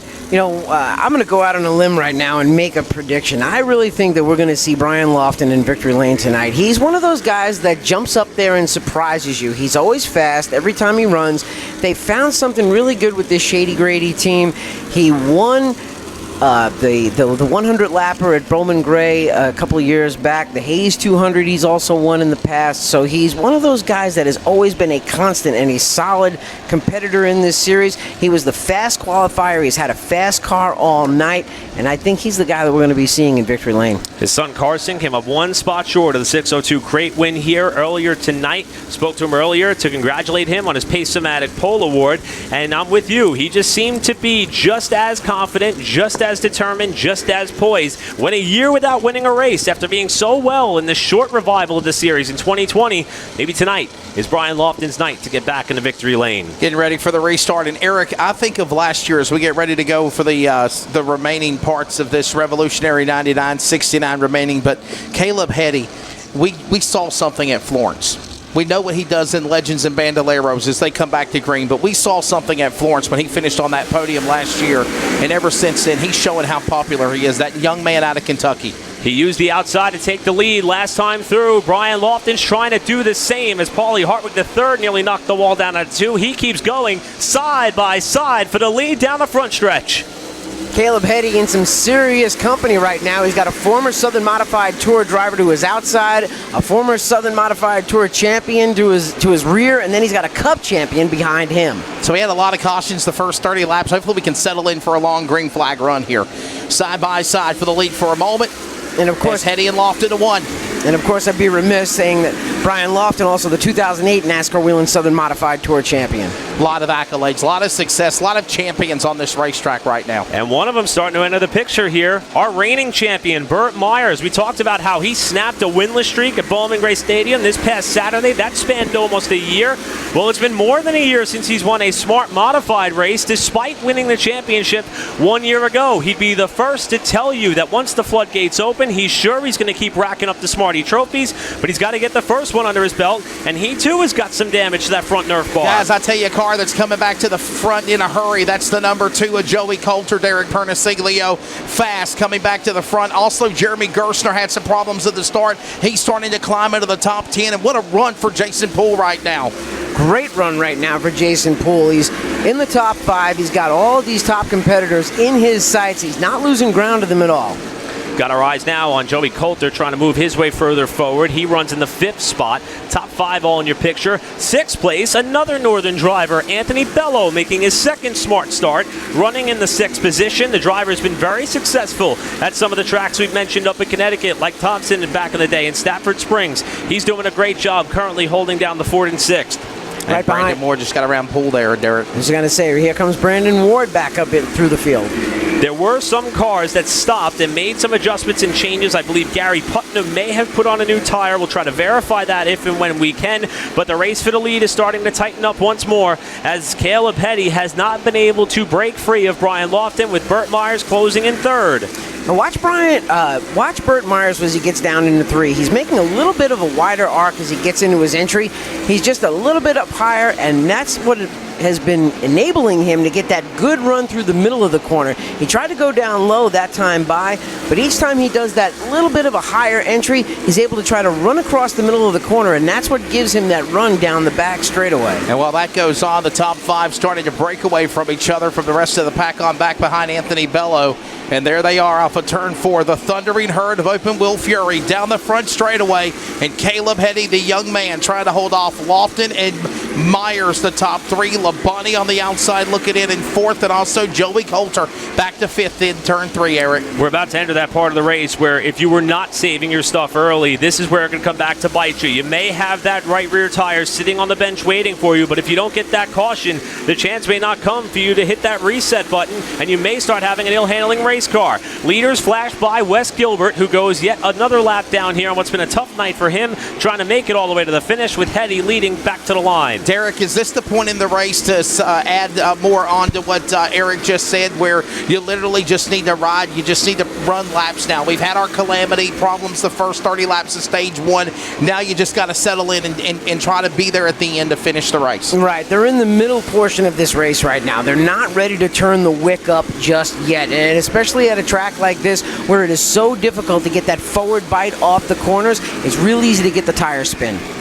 Right now, we still have 22 of the 28 cars that took the green flag still running here in the Revolutionary 99 here at Caraway Speedway. We are inching closer to the next bit of contingency money up for grabs for some of these drivers. That is the Bankers Life Halfway Award. So more cash in the pocket potentially for one of these drivers if they could lead at lap 50. And thanks to Bankers Life for being able to put that up for these participants as the leaders make their way to turn 1 with lap traffic ahead. Back into the corner, you got racing everywhere now. They're starting to get all around the racetrack except for a start of the racetrack into 3 and 4. Leaders are in the corner and down the front stretch now, moving through lap traffic, and I think that's going to make things interesting, Derek, when they get overcome by some lap cars trying to be in the midst of these leaders. Well, the lap traffic always can, throw a monkey wrench in the works, especially if you're battling for position. But luckily, all of those lap cars are giving the leaders courtesy. We see the 0-1 moving up to the top of the track and giving everyone a lane to race in. Leaders have been able to successfully overtake Buzzy Beavers and now Brian Weber, who Burt Myers and Bobby Labonte are able to get through on the inside. Clear track for a little bit for your front runners as the front 4 begin to space each other out just a little bit. Caleb Petty trying to become the first repeat winner at Caraway Speedway. Keep in mind, in the 6 races we've had 6 different winners since the tour started coming back to this racetrack in 2020. Petty actually won this race earlier on, or I should say won here earlier in the season. And as we come to the Bankers Life Halfway Award, $200 to Caleb Petty and that Tommy Baldwin Racing team by virtue of being out in front at the halfway point.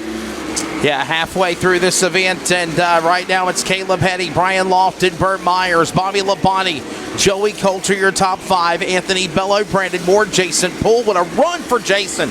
Gary Putnam, Jeremy Gerstner, Hillbilly Racing teammate in the lead car. Top 10 here. We're ready for the final 49 laps of the Revolutionary 99 at Caraway. Eric Brennan. As we watch the second, third, and fourth battle, there's a few other subplots that are kind of littered throughout this field. One of them is running back in currently the 13th spot. That is Josh Williams, the normal spotter for NASCAR Cup Series driver Ryan Blaney. He is in the field here tonight driving Craig Young's number 3, normally the 03. Of course, they slapped the 3 sticker on it due to some family history and the relationship they had with the Intimidator back in the day. Josh, you would never know that he has never driven a Tour Type Modified at this racetrack. In fact, he's never driven anything at this racetrack. He's got some modified experience at Bowman Gray. Girlfriend Brittany here tonight, he's having a blast, and he said if he won this race, the Smarty Trophy wouldn't just come with him to Road America, it would come with him everywhere for the rest of the season. And a solid top 15 run right now for Derek and for that driver. Really good run for him going, especially if he hasn't raced here at Caraway in the past. Really good, though, to know that he's run at Bowman Gray, because if you can run at a place like the tight confines of Bowman Gray, racing at a place like this, you just have a little more speed, more distance, more space to move around. Speaking of more distance, that's what Caleb Hetty has opened up over Brian Lofton. The gap now 1.2 seconds as the fight for second begins to intensify, and Bobby Labonte is starting to float back up towards the front of the pylon here. Let's see if he's got something for Lofton and Myers, who are just up ahead as we continue through this green flag run. Myers with a dive to the bottom. Here comes the ace down to the inside. Burt Myers clears around the fast qualifier of Brian Lofton. Labonte trying to follow. They go back into the quarter into one. And here's the thing, by the way, Eric. Myers and Lofton. We got trouble. Guys, we got trouble on the front stretch. Hold it together, guys. Paulie Hartwig and Johnny Kay, who have tangled off the corner. Hartwig, the third, was the first one to go sideways, and he's collected Johnny Kay. Boy, at one point there, it looked like Kay's car was going to hit the end of the pit wall. So here's what I was just about to say, Derek and Eric. We need a caution. These guys are looking for a yellow flag because they're wanting to come to the pits and change tires. They just got one right there. And this is probably the time that you're going to see all that activity on pit road pick up right now. 43 laps to go at the timing of the caution. Get your flash photography and video cameras ready, because it's a sight to see these 600 horsepower warlords coming down onto the pit lane to the cavalry of their crew all at one time. Paulie Hartwig III going to come down to the attention of his team. He won the 602 crate modified race we were talking about earlier tonight, where Carson Lofton finished second. Johnny Kay as well, and the Tiger Tommy Neal will hit the pit lane a little bit early. As a matter of fact, the sign to the drivers and teams is actually at the middle of the back straightaway, and from our perspective, we can see the red flag is still out. So these drivers who are pitting now are not pitting now when the pits are open. The green flag will be displayed this time by, and I agree with you, Wesley, and you, Derek, as well. I think this is when we're going to see a Congo line come down, and these are live pit stops. That's one other thing to keep in mind, Derek. And the guy that was probably the happiest to see this caution come out was Brian Lofton, because you could tell his car was starting to fade. The longer it ran, the more he was backing up, and now he's going to come in and get those adjustments that he needs. And here comes everybody. Anthony Bello is going to be the only one, I believe, in the top 10, and Jason Poole, that are going to stay out. Caleb Hetty first to the attention of his Tommy Baldwin team, and you can see they're going to that right rear tire. We'll see if he can get out in time to beat out the rest of the pack as they're about to drop the jack and hopefully send him on his way, or perhaps they'll consider swapping lefts. They're taking a long time to put that right rear on Hetty's car, and that may hurt them when they rejoin up on the racetrack. Yeah, take your pick. Caleb Hetty, the Kentucky native, there right now on the pit lane with service. Brian Lofton, fast qualifier. They're checking a tire, changing one on the right rear. So is also Brendan Ward. Putnam's tires are being changed. The other drivers as well, including Holdren. All of this activity going on, Derek, on the pit lane, and you got to do it quickly and fast. I know you're not going to lose a lap, but it's all about getting back out there for your track position. Yeah, but Caleb Hetty had two really capable pit guys doing his pit stop. He had Tommy Baldwin on the left rear tire. He had Scott Anderson on the left front. But if you also saw, they moved 3 tires around on that race car. They put a brand new right rear on. Then they took the left front and moved it to the rear of the car. And you can do that, right? You were talking about tire swapping. Yes, you are allowed to do that. And that left front going on to the left rear had way more tire life and rubber left in it. So now he's going to have a heck of a lot more tire life in the rear of those two driving wheels, and that's exactly what you need at this racetrack, because you need that forward bite off the corners here. Gotcha. Here's what happened to Paulie Hartwig III coming out of turn number 4, lost it on his own, came across the bow of Johnny Kay. We'll take one more look at it. Is that Jamie Tomeno that just about got into him there, Eric? It may have been. We'll confirm this time. There's the orange car way up high. Around he goes. Catches Johnny K. And coming through to the outside here as Hartwig nearly catches. Yes, that is the number 99 of Jamie Tomeno. That was close for the Jet. A pair of drivers who really cut their teeth in the same part of the country. Of course, Jamie, originally from Howell, New Jersey, and Paulie Hartwig III and his family still reside up in the Garden State. As we continue under caution, the other unique thing we're about to see here is an egg beater put to this running order. Anthony Bello has stayed out, as has Jason Poole, as has Josh Williams. We were just talking about him a few moments ago. Now we're going to start to see that 3-car on our screen. The cars that are a lap down or that pitted when the pits were closed will pull aside. So your first car off the pit lane before the choose is going to be car number 2 of Brandon Ward with Bobby Labonte just behind. Keep in mind, these positions may shuffle around when we do see the Citra Save choose cone, but the smart officials are working diligently to get the cars that pitted too early or that are a lap down to the tail end of the pack before we see that choose cone in play. And that's the thing, Derek. That's why we literally were waiting a few moments ago before the green flag waved on the backstretch, because when the caution comes out, they make sure timing and scoring is correct of everybody in place. And then once they give that sign, then they say, okay, pit road's open. The other drivers like Brian Weber and the other ones in the back like Wes Gilbert that we mentioned pitting are multiple laps down, and they're back on the pit lane again like Tommy Neal and the 00 of Kevin Orlando. I don't mean to say this in a mean way. They're not contenders in this race, so they can go in, penalize, go lose a lap, go to the back, go to the tail. But for the guys in the front, what you just mentioned, Eric, a strategy now for drivers like Jason Poole and some others to maybe they're thinking, Derek, another caution's going to come out quickly, and then they're going to change tires, or do you think they're content and set up with where they want to be at? I think right now we have not gotten done seeing cautions in this race. I definitely think that there's going to be another caution coming out. Anthony Bello, an impressive young driver. He actually won down at New Smyrna in the past in the modifieds. That's right. And he has been turning a lot of heads.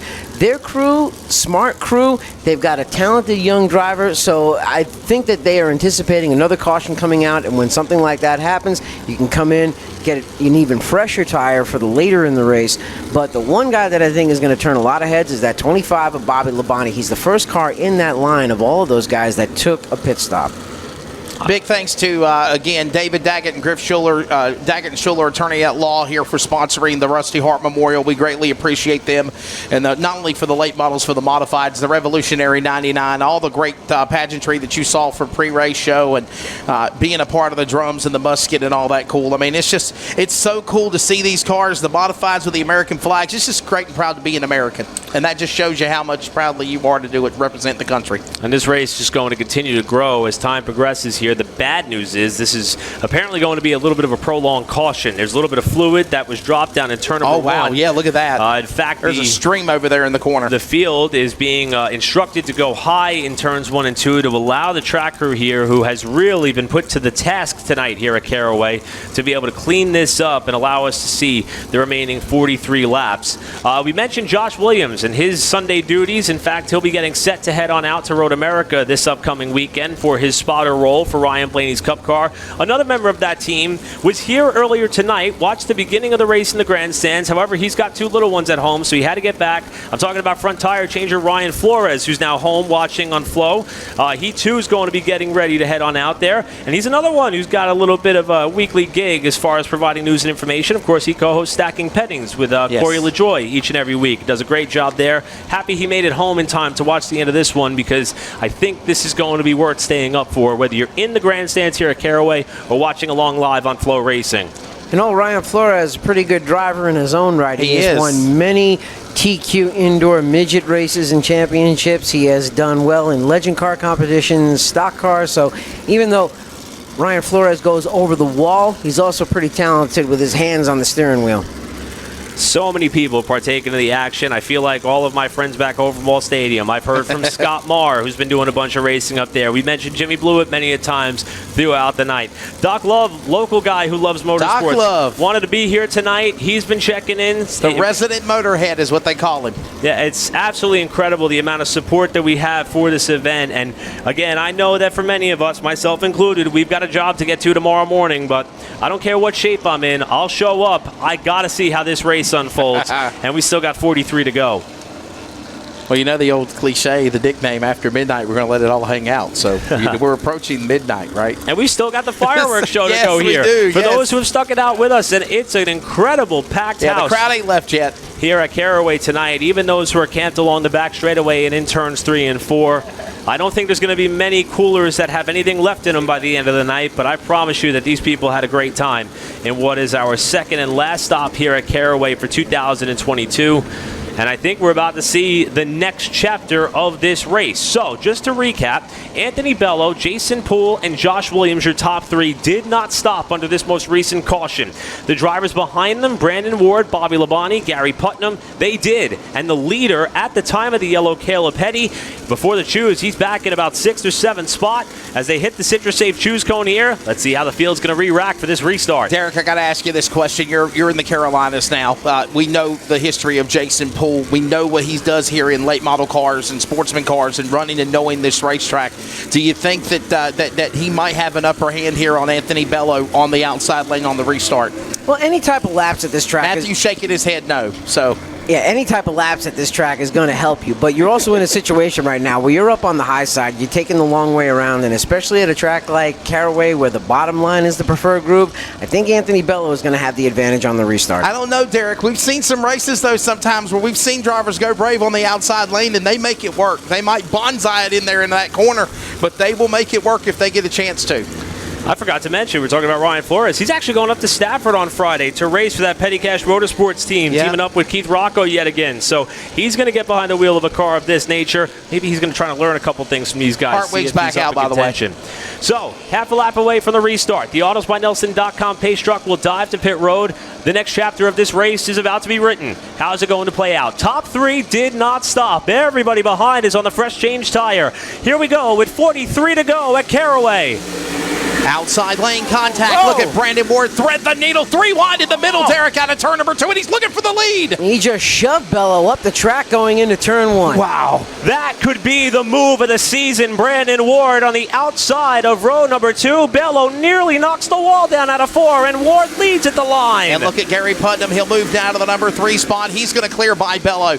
Bello now falling back. Here comes Labonte to the inside, and all the while, it is trouble on the Oh, my backstretch. goodness, we got a big That's wreck on the Burt Myers, backstretch. and up and on the wall is Jason Poole.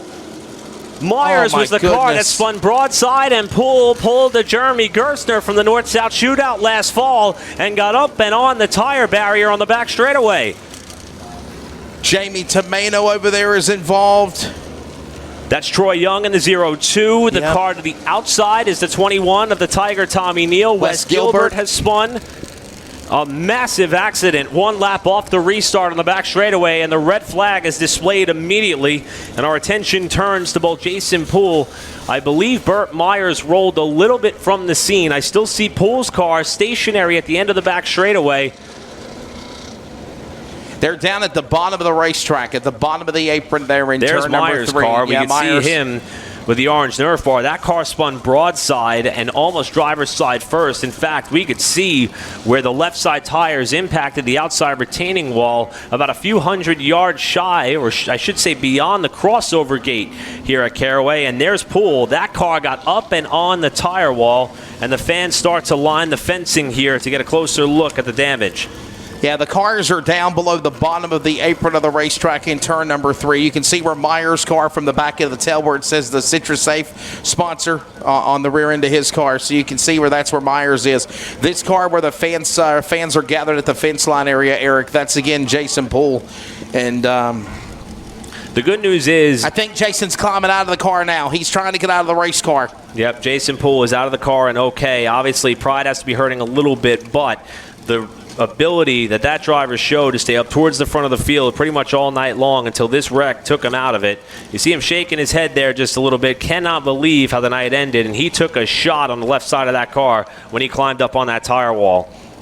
And Derek, it's heartbreak. You've raced before, and you know what's going through his mind right now. A shot to be driving with the Hillbilly Racing Team. That name so big in the world of open wheel racing in the Southeast and the Northeast, and really wanted to have a chance to really highlight what his car and his knowledge of this track could do for him. And he was a top contender, and just a victim of circumstance there when that accident broke out. And you can also see the frustration in his face right now as he's just trying to gather his thoughts of what happened. He did have a good run going, and you always want to have a nice solid run to impress the people that you are driving for.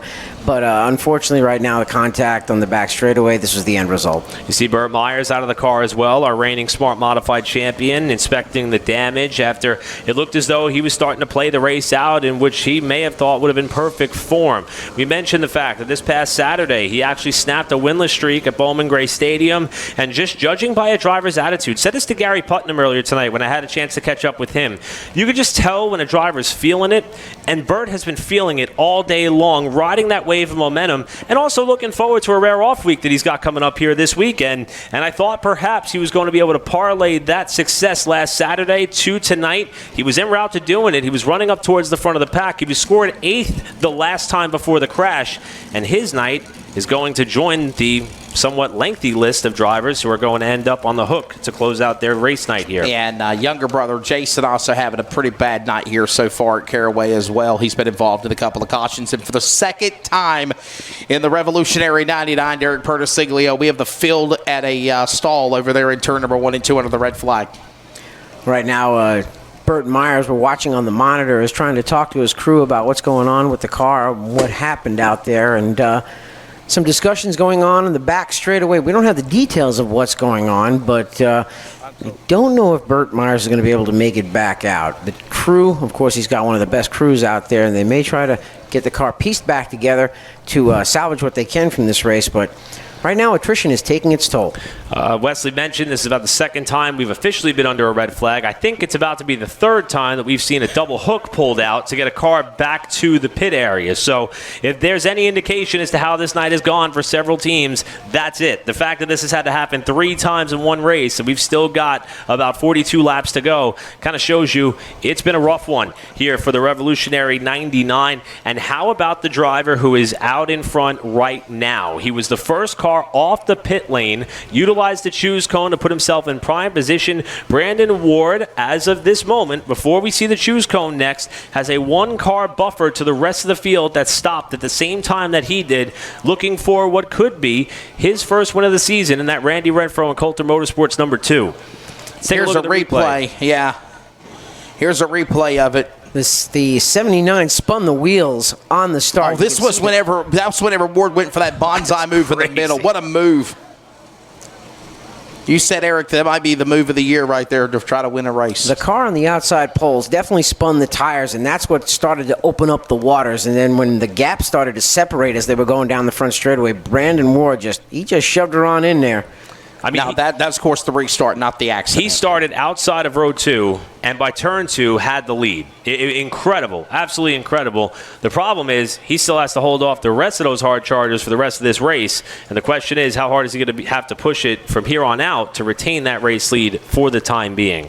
Derek, Eric, also I'm thinking of something, too, that might have caused that accident. You got some drivers out there with used-up tires and the fresh tires. Could that have been maybe a cause of that? Look with Jason Poole, obviously, using up all of his tires and then being there on the restart and amongst these other cars trying to come to the front fast. Well, with the high horsepowers of these cars, right there you can see in the replay where Poole just got the car just wiggling just a little bit because you rush to get back to the throttle, and these cars have so much horsepower you can't startle these machines because they will step out sideways on you, and that's what happened to them.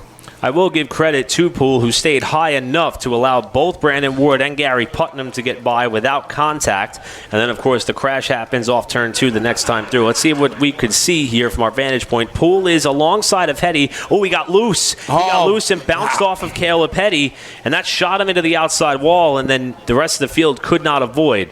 You saw just on the upper right, if you will, where Hetty and Poole there made that contact, and then there's the end result when they pan back in of what happened again. But honestly, Eric, that's what started it right there. Well, let's look a couple of rows back at Caleb Hetty. It looked like he almost jumped the curb, or he made contact with the curb coming off. Yeah, right there. You saw the left front catch the curb. And that might have been what screwed him up. Man, what a job for Josh Williams, guys. I mean, are you impressed with the 3? Well, he's the only one of the 3 that stayed out that did not have his hands full. We saw Bello wash up wide out of 4, and then watch the 179, the white car, right-hand side of your screen. Right there. Step out right there and bounce off of the right rear of Hetty's car and shoot him up into the outside wall with chaos ensuing behind him. Metal, mayhem, debris, destruction on the back straightaway, and, of course, right now, we're waiting to hear the official word from everybody at Race Control for a Smart Modified Tour. But we did see Jason Poole walking around, Burt Myers walking around, so that's always a good sign here. And we're gonna rock a cradle the race car again for the second time.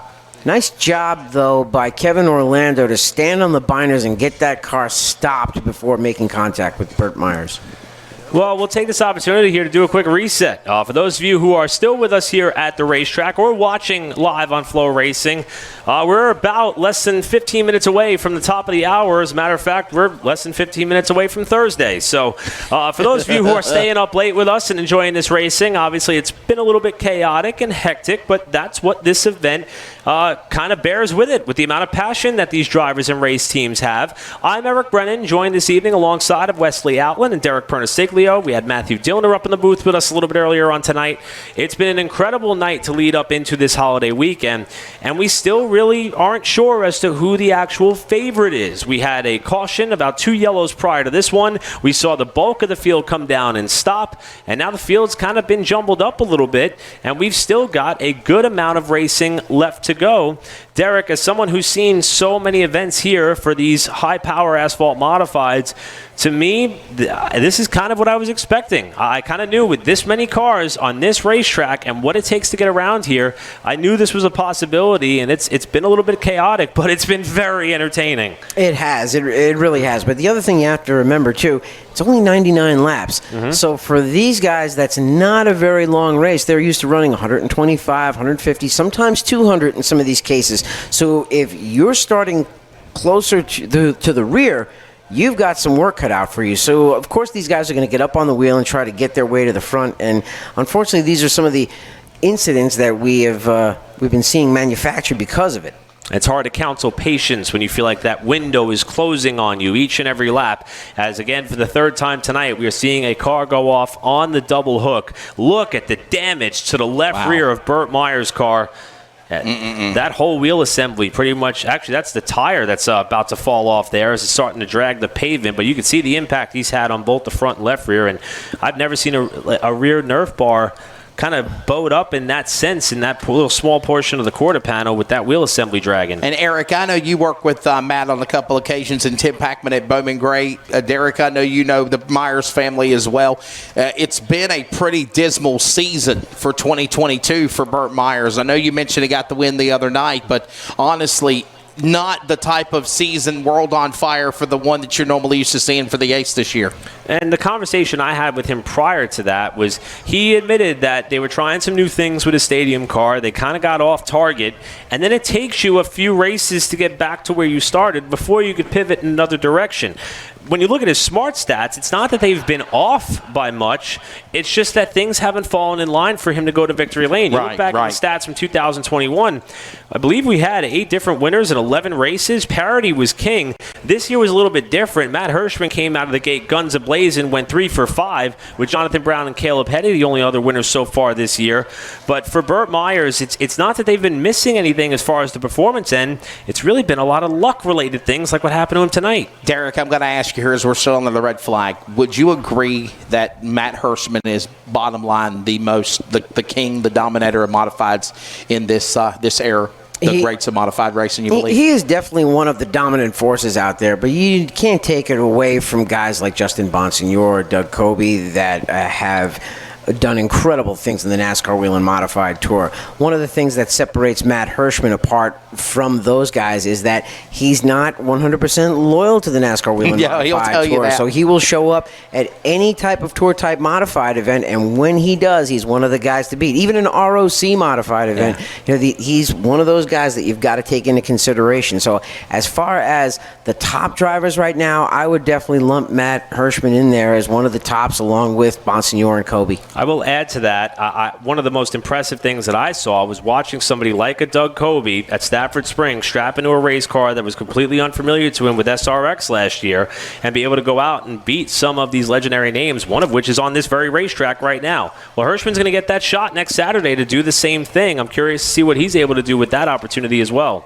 And one of the things that I love about the SRX is that it proves that these short track guys that race on a Saturday night are just as talented as someone who has gone out there and won the Indy 500 or the Daytona 500 or anything like that. Absolutely. Bubba Pollard proved it a couple of weeks ago at Pensacola. Doug Coby has proved it at Stafford. So it really gives you just the idea that the talent, all of it, is out there. We just haven't found it yet. That's a fantastic point. That's one of the reasons why I'm really looking forward to this Saturday to see what Hirschman can do. And I'm sure we'll be seeing him in some of the races later on. He's the reigning winner at Dominion Raceway, which we'll be at come September. Still a lot of racing left to go as far as the Smart Modified Tour is concerned. Unfortunately, a lot of it's in the latter portion of the season. Derek, we'll be back underway in Labor Day weekend. And if memory serves me correctly, too, this will only be the second time Matt Hirschman will drive a full-fendered car. He ran one NASCAR K&N East. It was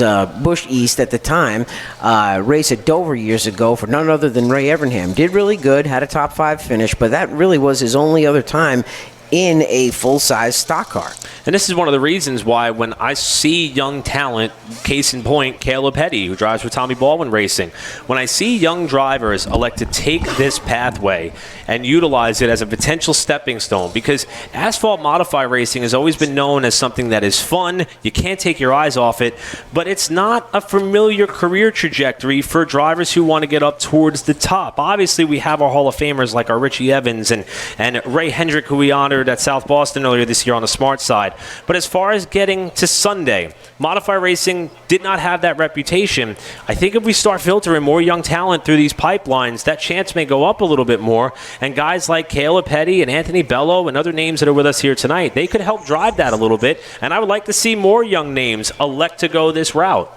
It goes in cycles, too. We saw periods of time where car owners were looking to hire guys that came out of midget and sprint cars because of the car control that they have. We've also seen other team owners hire guys that ran in the Midwest because of all of their full body experience and how they like running. And then you have the guys like the Bouchards, the Saxes, the Bodines that came out of the modified branch of racing and have made their way up to the top rungs of motorsport. So if you notice, though, every couple of years, it always shifts to looking for that grassroots genre of racing that people are kind of like, they know that they can find a driver that is going to be super talented. And right now, the place to find them is the dirt racing. It's the sprints and the midgets. They're looking for those kids that have got the car control.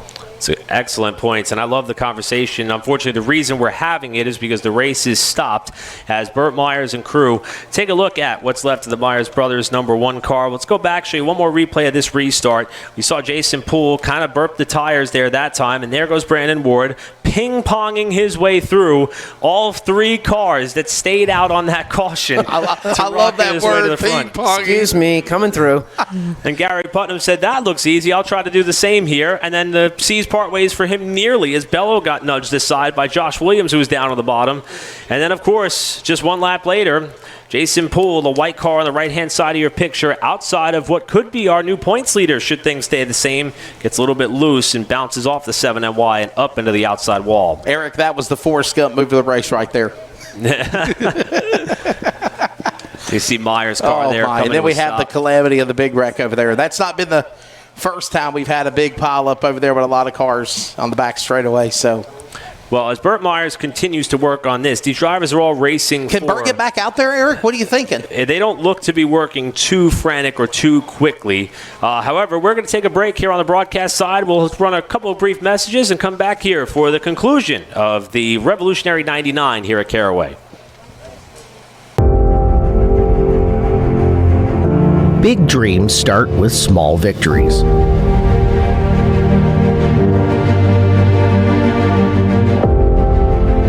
Have you thought about what you want to be yet when you grow up? What do you want to be? Race car driver.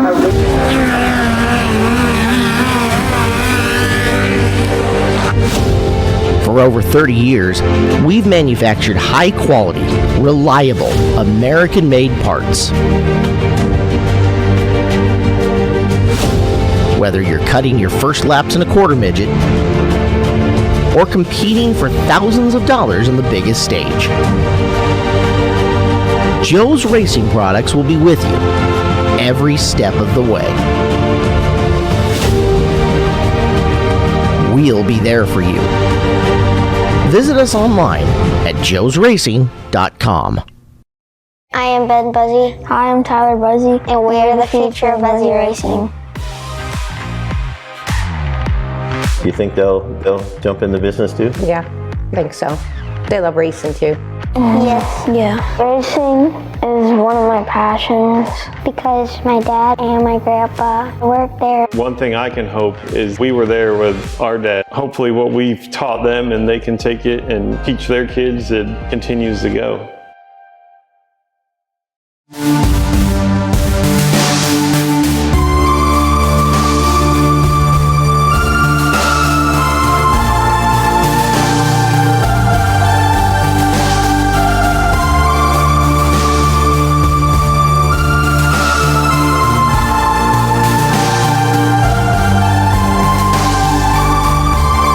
Racers that win, pour it in, and we appreciate you.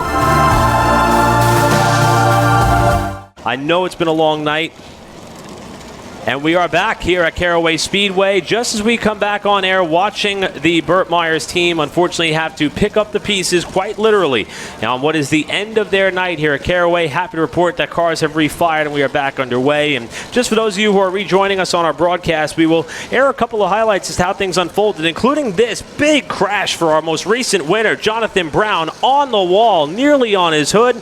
And he comes down the back straightaway with significant damage. This was very early in the race, only a handful of laps in, and Jonathan Brown, one of the favorites, was out of it. And now, not once, not twice, but 3 times, Derek Pernissiglio, we're seeing the cradling of the tow trucks on these cars going back to the pit area. Yeah, the double hook, never a good sign. Here's Caleb Hetty. He got his left front on the curb, actually, if you watched it. That's what bounced him up into Spencer Davis, and then that big wreck happened off of turn 4. Now off of turn 4, young Paulie Hartwig III goes around right in front of Deerfield Beach's Johnny K out of Florida.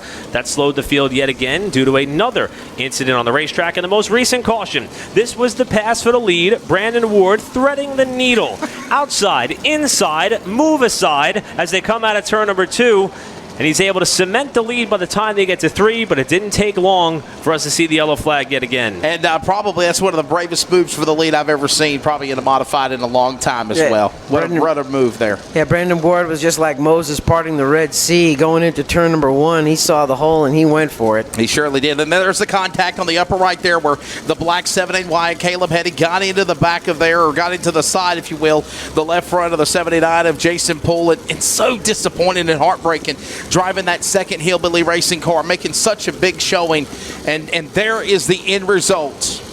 What coulda, shoulda, woulda been for the driver out of Alliance, North Carolina there in that 79 of Jason Poole. Great job by everybody down in the production truck. We got Brandon Martin helping us out here today. Thank you to Flow Racing for being able to work with us here on what has been a race to remember. And as you can see on the top of your screen, we're just a little bit past halfway, and we've got 42 laps to go. Now, Josh Williams did stay out on the last caution. He has decided to pit now. They're going to bolt a fresh right rear on that car.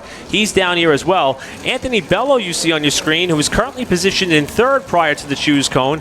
He is, according to my notes, which are probably not always the best, the last car in the top 10 who is still running on the original tires he started the race on. So that's a story we'll have to see unfolding. Unless, of course, he could have stopped earlier in the race and bolted one on, and we may not have seen that. But he certainly looked like he had his hands full on the last restart. So we'll see if that young driver can keep pace up there in the top 3. Derek, Eric, Flow Racing audience, fans at Caraway, top of the morning to you. Top of the morning to you. Tim Riggleman, we talk about many spotters in the short track scene. He's watching from home, and he's giving us all a little bit of accolades for the red flag fill, and that's just part of it sometimes. Can we technically call it top of the morning at midnight? I'm still waiting for my Tim Riggleman Incorporated where nothing happens t-shirt. I've been asking for it for a long time. Hasn't shown up yet. Don't know what's going on there. And now they're going to check and see if we got any fluid put down over there from that accident. So, well, let's pay some bills, shall we? A lot of these race teams, of course, operate as small businesses. So if you have a small business at home, or even if you're worried about your own personal finances, not only is Bankers Life our Halfway Leader Award sponsor and presenting sponsor, but we also have Bankers Life as the presenting sponsor of our Smarty Trophy. Hands down, it's one of the coolest trophies in asphalt. I love it. In asphalt like modified racing. It's out of this world. We'll tell you more about the trophy a little bit later on, but first, let's tell you about Bankers Life. First off, for personal finances, it's never too early or too late to start planning your retirement. And at the state of the market right now, it would be a great time to speak to a financial advisor if at all possible. They had a presence here at the racetrack. You talk about sponsorship activation. They were here. Also, if you own your business, they will find the way for you to be able to get the absolute most out of it. And that is so essential for all of our small businesses across the country. To learn more, of course, you could stop by and check out your local Bankers Life agent, or you could visit their parent website at bankerslife.com. Citrus Safe Choose Cone is back out. That means we're getting closer to the restart. Eric, I got to say this, my friend. I know we got 42 to go. Could we see history repeating? Gary Putnam is up on the outside for the restart alongside Brandon Ward. He won this race last year. Dylan Ward won the late model portion of the Rusty Hart Memorial. Could we see a sweep in late models and modifieds for the Rusty Hart Memorial and the Revolutionary 99 again? For those here at the track, I spoke to Gary while we had the on-track autograph session, and I said there's something about the strut that he carries around this racetrack which just make me think that the odds makers would pencil him in as a potential favorite. And he said, car's driving good. About as good as it did last year. And that's all he would say. Yeah. He really don't go into detail, Derek. He just point blank says, I'm happy with what I've got. He's very matter-of-factly. Remember, this is the same car Max McLaughlin. He ain't giving away no secrets. Same car Max McLaughlin actually won the North-South Shootout with a couple of years ago, and also finished second in earlier this season at Southern National as we get ready for the restart. First two on your screen is that of Brandon Ward, the race leader. Outside Gary Putnam, the second two cars. Anthony Bello, we believe, on older tires with Bobby Labonte outside. 42 laps to go as they come back into the Pace-O-Matic restart zone. Let's see how long we keep this one green. Field roars to speed, back to one. Ward on the inside. He'll get the whole shot over Putnam. Putnam will just close right back in there for that number 2 spot. Labonte will settle in for third. Meanwhile, Bello and Labonte and Hetty and all these cars working their way off the corner, Derek. Ward really good to be able to keep Gary Putnam behind him. Just used just a little bit wider of an arc going through turn 1 and 2 and made Gary drive a longer way around. And look, that opened the gap between first and second. Right now, you've got Putnam riding in the runner-up spot. Bobby Labonte just behind in the black 7NY of Hetty, as we've got Ward flashing back across the start-finish line, continuing to hold station at the front of the pack. But with 40 laps to go, if you've come down and put that tire on, you're still going to be in a bit of a conservation window at the end of this race. You've got to keep the right rear underneath you because it's all you've got left from now to the checkers. Started with 28 modifieds in this race, guys, and with 40 laps to go, we're down to 18 on the racetrack left. Yes, but the cream is rising to the top. You've got Ward out front, Gary Putnam, Bobby Labonte, Caleb Hetty, and now Brian Lofton back up into the fray. We talked about Brian Lofton earlier. He went into the pits, made the adjustments that he needs, and keep an eye on him. I said before, he may be one of the guys that'll be sitting in victory lane tonight. We talked about the Hillbilly Motorsports heartbreak that we saw for Jason Poole earlier. Well, their other car, Jeremy Gerstner, has cracked the top 10. He finished second at Franklin County. Last time out, we told you he's missing some supporters and family who are watching back home, and Gerstner is starting to close up on this lead pack here as things start to tighten up. He'll enter your frame here in 3. And guys, Jeremy Gerstner, no slouch here at Caraway or in the Southeast, a 2-time SMRS Modified Series champion. He's ran some 602 modifieds and won championships with that. And, of course, Derek, in the last probably 3 years, he has really showed his just improvement of being a great driver. And I think that's what the Hillbilly Racing team saw in and put him in that car. There's a great battle for fourth heating up right now. You can see that Bobby Labonte is trying to hold off Caleb Hetty, but Caleb Hetty has got his hands full with Brian Lofton behind him. Remember, Brian Lofton won the Pace-O-Matic Pole Award earlier on this afternoon. He matched the result that his son Carson was able to put down in the crate modified competition a little bit earlier tonight. And he's running in that 5th position as they run right now, perhaps trying to bide his time and wait to see what he has left. But here comes the heat from behind from Coulter and Gerstner. Right now, Caleb Heddy looks like he's holding up Brian Lofton and Joey Coulter as they come through the corners here. And then there are some laps where Heddy's able to break away, like right there. And guys, I was watching Johnny K and Troy Young car bonsai one another coming off the racetrack as we're watching Brandon Ward just continue to just lead him. He made that bonsai move on that 3-wide restart there, and he has just put it to the front. Now Lofton trying to get around to Heddy, and all that going on down with Joey Coulter behind him in 3 there, Eric. Brian Lofton is really good in the middle of the corner, but he can't get the forward bite off. If you watch him as he goes through 1 and 2, right about there is where he starts to just make some ground up. The last time around, he gave Heddy a tap, but he doesn't have that forward drive to be able to launch off that corner. Lap car Wes Gilbert's going to disrupt the center of the corner for Heddy. We'll see if that opens the door for Lofton. Derek, I saw you pump your fist there as Lofton gave a shot to Heddy. He's starting to get some taps on his own backside from Joey Coulter because people are starting to know we are now in the final third of this race, and this may be all you've got from now to the finish. Ready to settle in here for this thing here. 30 laps in with now lap number 70 on the board.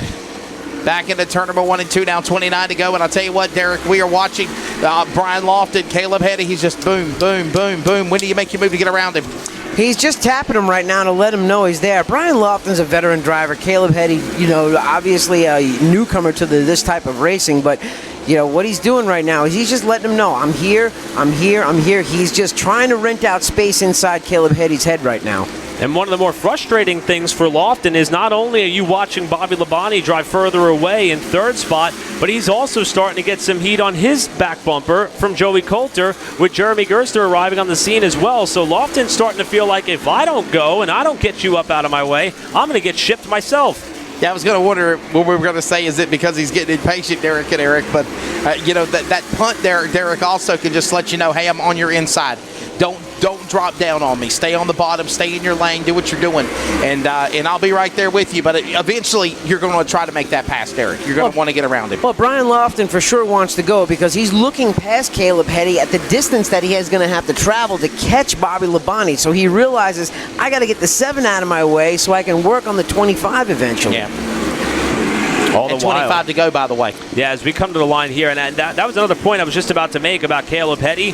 I would not be surprised with the pace we saw out of that car in the first portion of this race that he's not just trying to control the pace of that 7 car right now, but as Lofton keeps giving warning shots, that's not a warning anymore. He's diving inside. Heddy's not going to back away, though. Old contact. I think they banged wheels there for a minute, there, Derek. Brian got around him. Oh, look out, Wes Gilbert. Good move by Brian Lofton. He was able to use that as a pick. He threaded the needle and made it past. And then Heddy used Gilbert as a pick to stop Coulter from drawing up alongside as they went down in the first corner. Move Brian Lofton now up to 4th. And you could definitely see he was holding up Brian Lofton because the gap Trouble is back straight away. Got a car sitting broadside on the backstretch right in front of us. That's Anthony Bello. That's Bello. Tires gone away, you think, there, Eric? I believe he was the last one of the field to stop, and he did drift down towards the bottom portion of the running order. Gotcha. Not quite sure how he went around, but and there's that late race caution. I was going to say that. 22 to go, by the way. 77 in. So Bello's going to be able to get it righted. One of the few cars that's been involved in a caution tonight that doesn't have to go off on the hook. Brandon Ward, Gary Putnam, Bobby Labonte, top 3. So let's go back to Bobby Labonte, Eric. I know we talked about him earlier. Derek, a 1987 Caraway Speedway champion here. A lot of people not know that from Corpus Christi, Texas, but of course he did run here in the Carolinas, and he was a 87 Limited Sportsman champion, I believe, here at Caraway Speedway before he got into NASCAR. Obviously, 2000 NASCAR Cup Series champion, the accolades. He races now on the SRX Racing Superstar Racing Experience. They'll be at Stafford, Connecticut this Saturday on CBS. And, of course, he runs here and runs the Modified Tour. Former Brickyard 400 winner. Yes, I mean, you look at the credentials he's got. But here's the thing. In a Modified, only a top 3 finish, and that was last year in the March Madness event here at Caraway Speedway. Yeah, he has 2 smart wins to his credit, but his best finish here at Caraway. Was it Dillon and been a little Carteret bit he's tough. won at? I think it is. Yes, back-to-back weeks. It was Carteret and then Dillon afterwards. That's right. He certainly has gotten it figured out, and he's been putting on strong results so far this season. In fact, he had a podium finish here earlier on in the year as well. I remember that race very well because when we went to go talk to him, he took some time to go converse with his father, who was in the grandstands here that evening, and that was a great moment to see between those two. And Labonte finds himself in contention now. And look down on pit road. They are trying to Is that trying to get Burt back out? As I was saying, they're trying to get that number 1 refired. This might just be a bit of a team building and a statement from that organization about not wanting to have to load that car up, unless they're trying to prep it to get it back on the hauler, but the hauler's behind them. So I would imagine that this could truly be an effort to try to get that car back out there.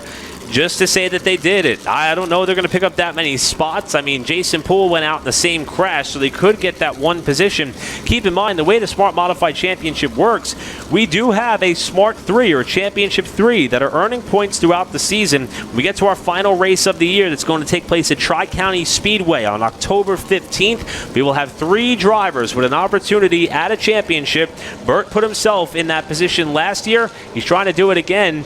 And it looks like tonight may not be the night to get back out there as he's climbing out of the car. Yeah, Derek, he's climbing out. But I was going to say, when you were talking about him trying to roll off, obviously the efforts are being there because even though your car's damaged and you're out and you're many laps down, you're trying to run for a championship, defending champion. So you are going to try to do what you can to get back out there and get as many points positions as needed to try to climb the points ladder. And that's exactly what they were trying to do. They were just trying to salvage a finish that they could. I mean, we've had some high attrition, so the more cars that fall out, the more points that is for you. But we've got the number 2 of Anthony Bello on pit road as well, and it looks like they are jacking that car up, and that's probably that pit stop that he waited so long for.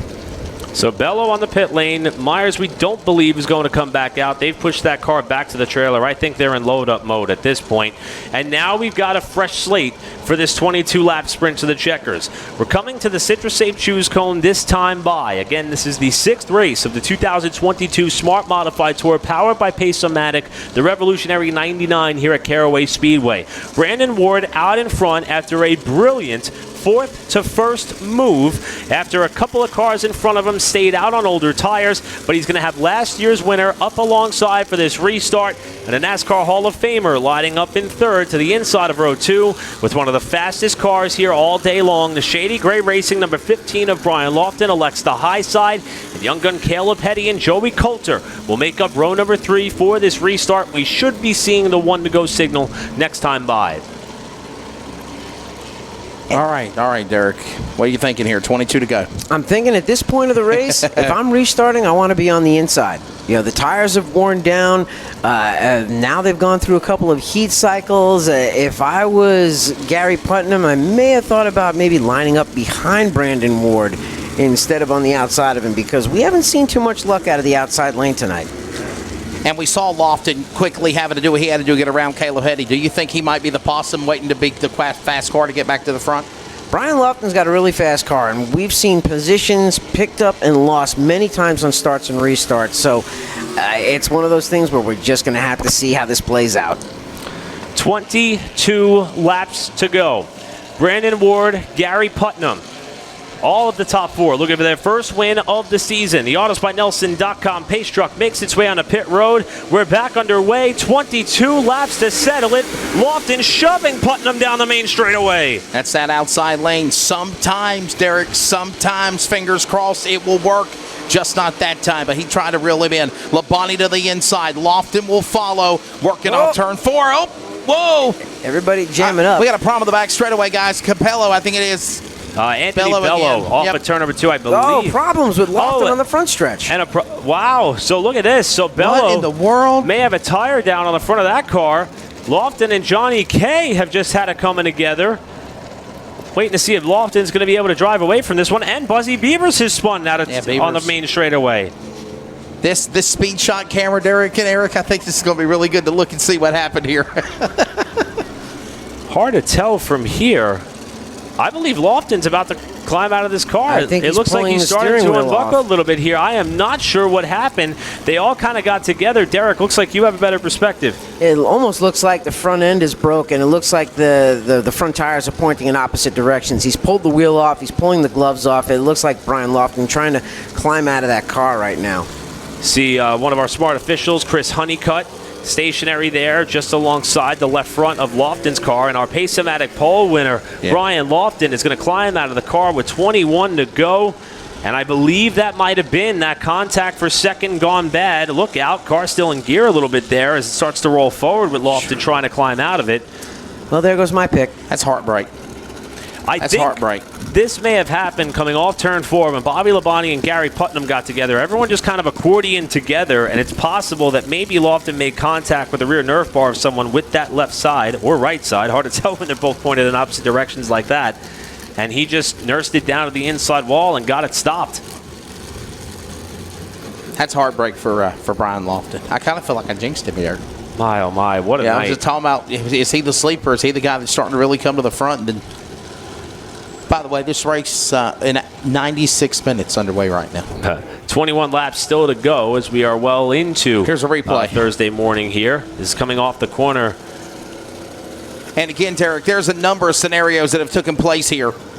Yeah, it looks like he just cut off. No, he got his hit. front end was broken before. His front end was broken before coming to a This stop. is going to show it. So I think Bobby Labonte is going to get into Gary Putnam right here in 3 and 4.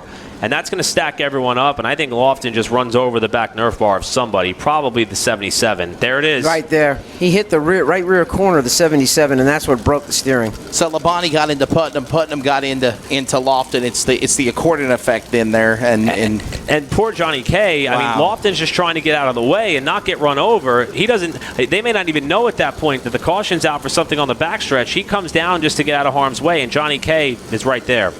Yeah. Derek, Johnny K's car, you think it's badly damaged there? Or did he just a little bump? No, it doesn't look like there's any major damage to Johnny K's car. Maybe just bend the bumper a little bit, but it looks like he'll be able to make it back out. Here's again one more time. Watch Labonte 25 into the 77 of Putnam, and again right there into the left front, as you said, Eric, Brian Lofton, and that is what took his high hopes chances out of trying to win the Revolutionary 99, and he was Derek's pick, and I think many people's picks tonight. Well, unfortunately, if you see Gary Putnam in the 77, he's struggling right now. The tires have already gone through their heat cycle, probably picked up some rubber, too, from rolling around out there, and he just doesn't have the traction and the handling that the guys behind him have, and they just try to nudge him out of the way, and there's that domino effect. And I will say, as we watched Lofton walk back to his shady gray hauler, obviously not the result that they were looking for, especially based on the pace that car had in qualifying. I also want to give credit to Bobby Labonte. He clearly lifted after he got into Putnam. A lot of other drivers at this point in the race may have just clearly sent that 77 around. You could see the point where Labonte lifted, jeopardized himself from getting run over from behind. Unfortunately, it was Lofton who was the car up on the outside that received the most damage. And after what we've seen tonight to Jonathan Brown, Lofton is very lucky that car did not dart up at a 45-degree angle into the outside retaining wall off 4. I tell you what, Derek, I know this is it's only 99 laps. It's not 125 laps or 150 laps like the North-South shootout, but this race certainly reminds me a lot of what we saw last November. It's been a tough one for these guys tonight, that's for sure. It's one of those nights for these guys. That's really all you can say. So Lofton joining the long list of drivers that are going off on the hook. We did get word, though, however, from Justin Mincy about the Burt Myers car. They were trying to get that car back out on the racetrack, perhaps to overtake Jason Poole, who could be scored ahead of him at the conclusion of this race. The issue was, though, the car would not go into gear. They did everything they could to try to force it manually, but it would not go into gear, so obviously some more issues there based on the crash that happened on the back straightaway that has put our reigning champion out of it. With still 21 to go, I think we're down to about 16 cars still running, perhaps, at this point, with Brandon Ward, Gary Putnam, Bobby Labonte, your top 3. Well, as we were mentioning earlier, Smart Modified Tour, and hats off to Chris Williams and everybody who makes the decisions here. They're all well aware as to what the headliner is for modifieds in this area in the summer months, and that, of course, is the Madhouse at Bowman Gray Stadium, where you could watch those races live on Flow Racing. If you can't make it up there to the racetrack, you can catch that on Flow Racing Saturday nights as well. And the Smart Modified schedule was kind of built around that. That way we didn't have to force drivers and teams to pick and choose one or the other. But with that in mind, our last race was April 10th. We're running here tonight on June 29th, now June 30th, and we're going to be down till Labor Day weekend. But when we hit that September stretch of the season, it is 6 races in 8 weeks to decide a champion from September 3rd through October 15th. And that will take us all the way up to this incredible time of the season where we will crown our 2022 Smart Champion at Tri-County Speedway. For information, details, statistics, sponsor information, all you have to do is visit smartmodtour.com to learn more. Well, they're going to go right into the CitraSafe Choose Cone here with 21 laps to go. So Brandon Ward will be the first one to have the opportunity to elect where he wants to start. And no surprise, he's going to elect the bottom. Gary Putnam's going to try the top again, with Labonte looking to go inside row 2. And race fans, don't forget, we've got a spectacular fireworks display that is planned here for about 20 minutes as soon as everything is finished for post-race. All right, Derek, who's the new guy? Who's your new dark horse you're picking, or who's your pick now to win it besides Lofton now? Oh, boy. I mean, right now, Brandon Ward is so strong out there. It would really be hard to bet against him. He's been really good on every restart. Gary Putnam, after seeing that previous restart, don't know if he has the tires or the handling of the car underneath him, especially now that the tires are cold. They've gone through their heat cycles. What people also don't realize, too, that have never driven a race car, you go out there and you run for so long, the tires get hot, they get sticky, and then they throw a caution flag. Well, all that rubber that's laid down, you've picked it right back up again on your tires. So it has almost like a glaze to it or a harder layer on it. So what you want to try to do is kind of clean that off before you go back to green, and if you can't get it completely off, it's going to make you slip and slide around down the track out there. Well, bad news. Paulie Hartwig III has come to a stop over in turn number 3, and that will add a few more laps of caution to this period of this race. And so happy to see that there are a lot of people who have stuck it out with us here at Caraway tonight. Also see a number of little ones still out in the grandstand. So hopefully, maybe is school officially out yet in this part of the country? Yeah, school's out for the summer unless you're in year-round school. When we were up in New York, we pretty much went to July. I don't have kids, so you're asking the wrong guy. So I will I've had many opportunities where I got some sick notes, stay home, watch some racing, and that I am forever grateful for. I think I could admit that now, right? We're past the statute of limitations on that one, but yeah. I'm not speaking for all the kids who are still here. You may very well still have something to do tomorrow, but we're glad you're still with us. And as Wesley mentioned, that fireworks show is going to be quite spectacular and hopefully worth the wait. And don't forget the Firecracker 200 Saturday. It's going to be a fun one as well here at Caraway Speedway. Make your plans to join us for that. Challengers running for some big money. We got the big Enduro event. $1,000 to win Enduro, a $5,000 to win bounty on Jimmy Krager. If he wins, he gets $2,500. If somebody else wins him, and got to beat him clearly, got to beat him fairly. No wrecking, no hitting. $5,000. And by the way, shout out to Langley Austin. And, you run at Franklin County Smart Modified Tour. And, of course, I know he's watching. They got a big race, of course, on Monday, July 4th as well. So because of the extended yellow, we had to get the CitraSafe Choose Cone back out there again, but we're going to go right back into a restart. Not much has changed. Brandon Ward, Gary Putnam, Bobby Labonte, Caleb Hetty, your front 4. Joey Coulter, Dennis Holdren, Jeremy Gerstner, Kevin Orlando, Johnny K was just in that crash with Brian Lofton, and Paulie Hartwig III round out your top 10. 21 laps to go in the revolutionary 99 at Caraway. We're back underway. Great start for Brandon Ward. Just got that forward bite. Gary Putnam, just terrible start for him on the outside. Top 5 just really pulled away fast. Look at Putnam trying to throw the block there fast on the machine of Hetty and Coulter and all these drivers coming off the corner up on the outside lane out of 4. Joey Coulter down the main straightaway. Spoke to him pre-race as Caleb Petty nearly gets knocked aside by Jeremy Gerstner off the corner.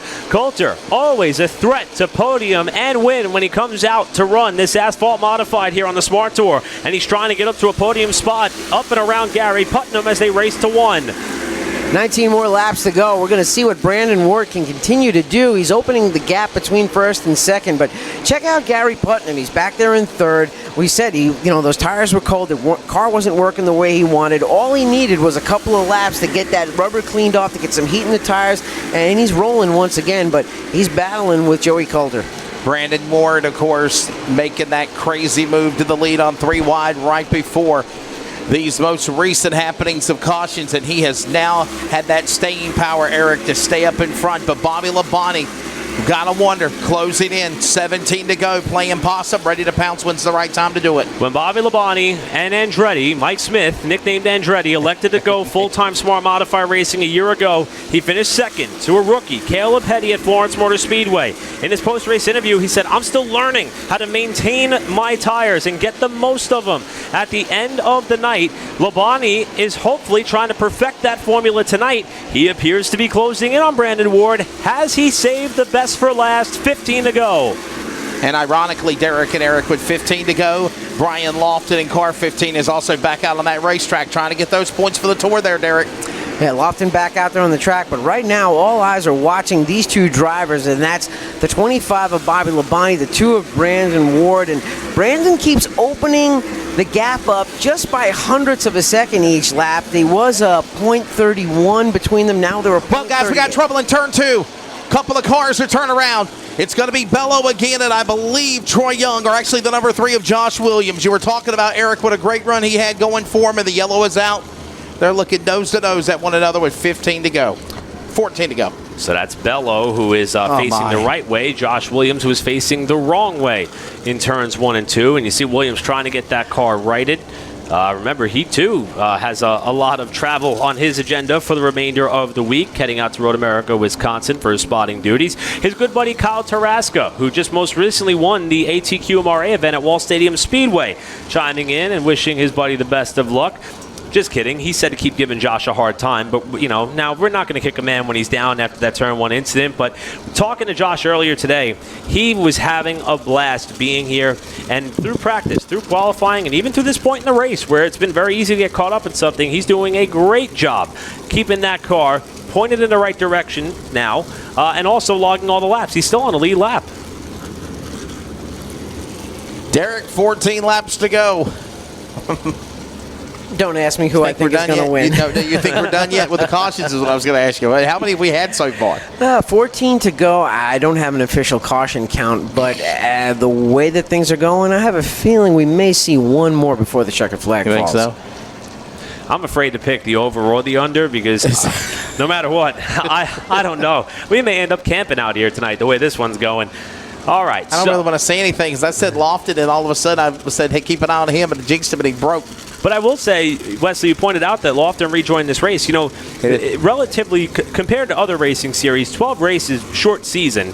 And when you have nights like this, with fields this deep, you have to take points into consideration. And even though it doesn't seem to make sense to go out there when you're several laps down, but if cars keep falling by the wayside, you got to go out there and get those points that are up for grabs because you may need them at season's end. Every single position are points. And Derek, that's why you made the analogy about Burt Myers trying to make the attempt to try to come back out there because he was trying to get on the track, even though he had to be pacing or snelling around the racetrack to get as many points as you can possible.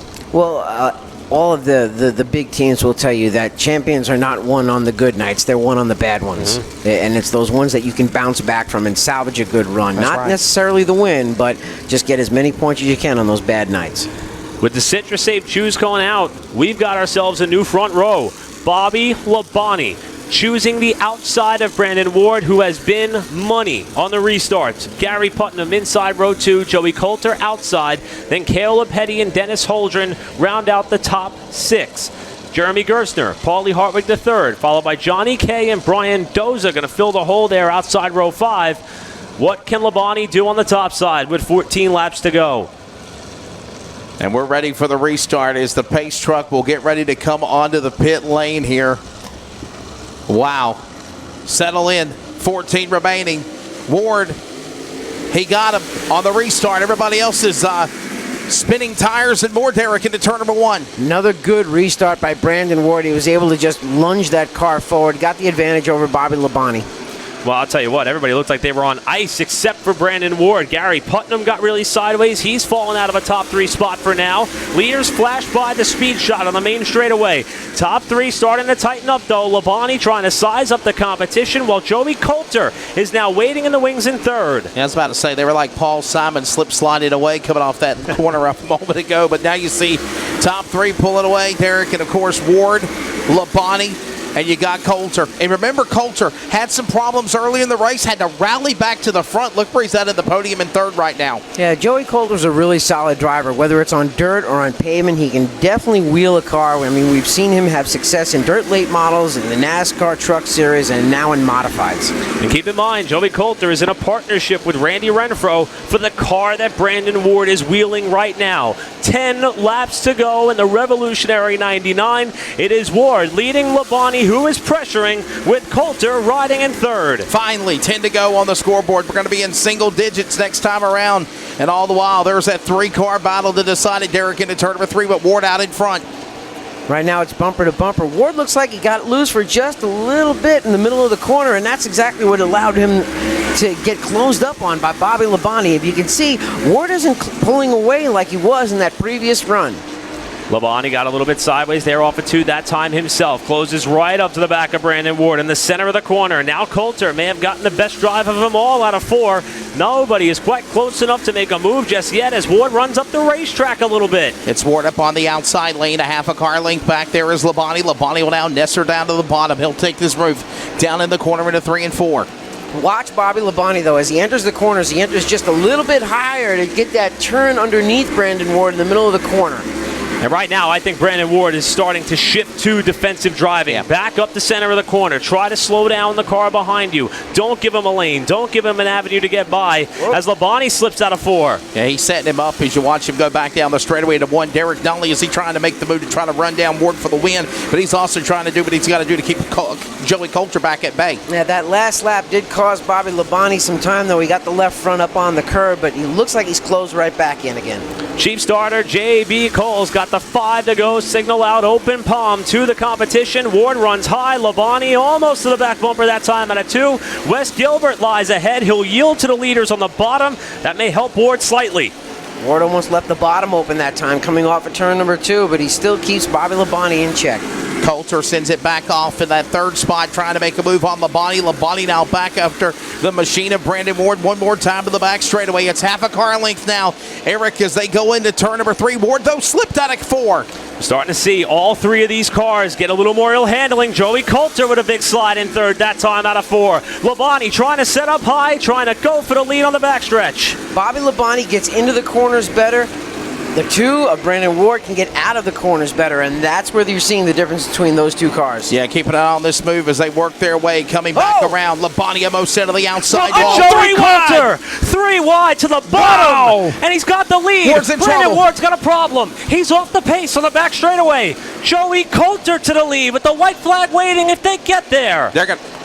Now we're going to see this here. They're going to show the white flag. He's not moving, but there's one more lap left to go. The race goes on. Ward stalled in 3, but there's the battle for the win into turn 2 there. No, they're calling a caution. They're calling a caution, Derek and Eric. Wow, so Brandon Ward bobbled coming out of turn number 4. May have had a tire go down. Labonte had to check up to miss it. Coulter shot to the bottom, 3 wide for the race lead. And we're going to have to rack him up and do it again. Bobby Labonte was in the wrong lane at the wrong time when Brandon Ward started having trouble, and that just opened the inside for Joey Coulter to shoot to the bottom and basically go 3 wide into turn 1. So far, the theme is you don't want to lead this race. It seems like everybody who's been up towards the front at some point today has had a problem, and now it'll be Joey Coulter who is in command of this race after the problems for Brandon Ward on what was literally the white flag. Yeah, don't know what happened to Brandon Ward, but the car started slowing down, and here is where the issues came in. As they come off the corner right there, the car is losing a lot of power. Bobby Labonte tried to go to the outside, and that left the entire bottom open for Joey Coulter to just step right through. Thinking, Derek, maybe the right rear tire went down on Ward's car. Maybe we're not being able to get a view at it, or do you think something mechanical happened to it internal? I was trying to actually look at the tires to see if they had air in them. The left side tires look like they have air. Can't really tell with the right sides right now, but it didn't look like it was a tire that was going down because the car just lost power in a hurry. So tough break for Brandon Ward, and boy, heartbreaker as one slips through his fingers. And it's not over yet. It's definitely not over yet. There's still basically only one to go, so this is going to be like green-white checkered. And you know what, just to point out what you were asking, Wesley, no, all 4 of those tires have air in them. It just looks like there is some sort of mechanical issue. Yeah, that's what I'm thinking. Yeah. Oh, and by the way, Joey Coulter. What another crazy 3-wide move.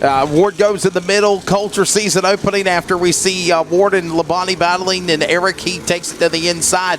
He might have made the still of the night. We had the move of the night with Brandon Ward. The still of the night might have been for Joey Coulter. Citrus-safe shoes going out. Lights are out atop the AutosByNelson.com pace truck. It is going to be a green-white checkered to settle the Revolutionary 99. You fans here, you waited for it. You watching on Flow, you waited for it. This race may feel like it's taken an eternity, but we are about to be thrilled for just 2 more laps here at Caraway. Joey Coulter, Bobby Labonte, Caleb Petty, and Jeremy Gerstner, the front 4. We're back underway. Labonte sideways. Wow, look out. Labonte crashes in front of the pack.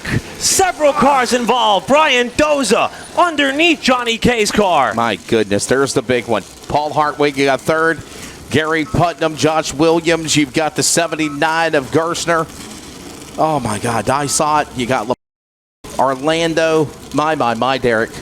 There, I don't know which one was the big one. The 2 big ones on the back stretch or this one here on the front? It was one of those situations where it looked like Bobby Labonte spun the tires. You could see the car fishtailing down the front straightaway on that restart, and that's it was a chain reaction thing. And Eric, we've seen that happen twice, 2 times in a row. Bobby Labonte on the speed shot camera on Flow gives a thumb up to the crowd. He is okay.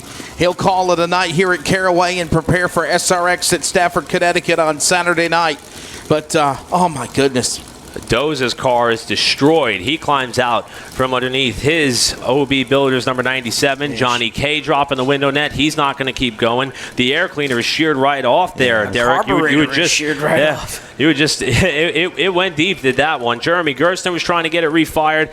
I saw Bobby Labonte burp the back tires on the restart, and at that point, Jeremy Gerstner and everyone's just piling into the mess. And I'll be honest, Derek, looking at it again, Gary Putnam just about got out of that accident right there.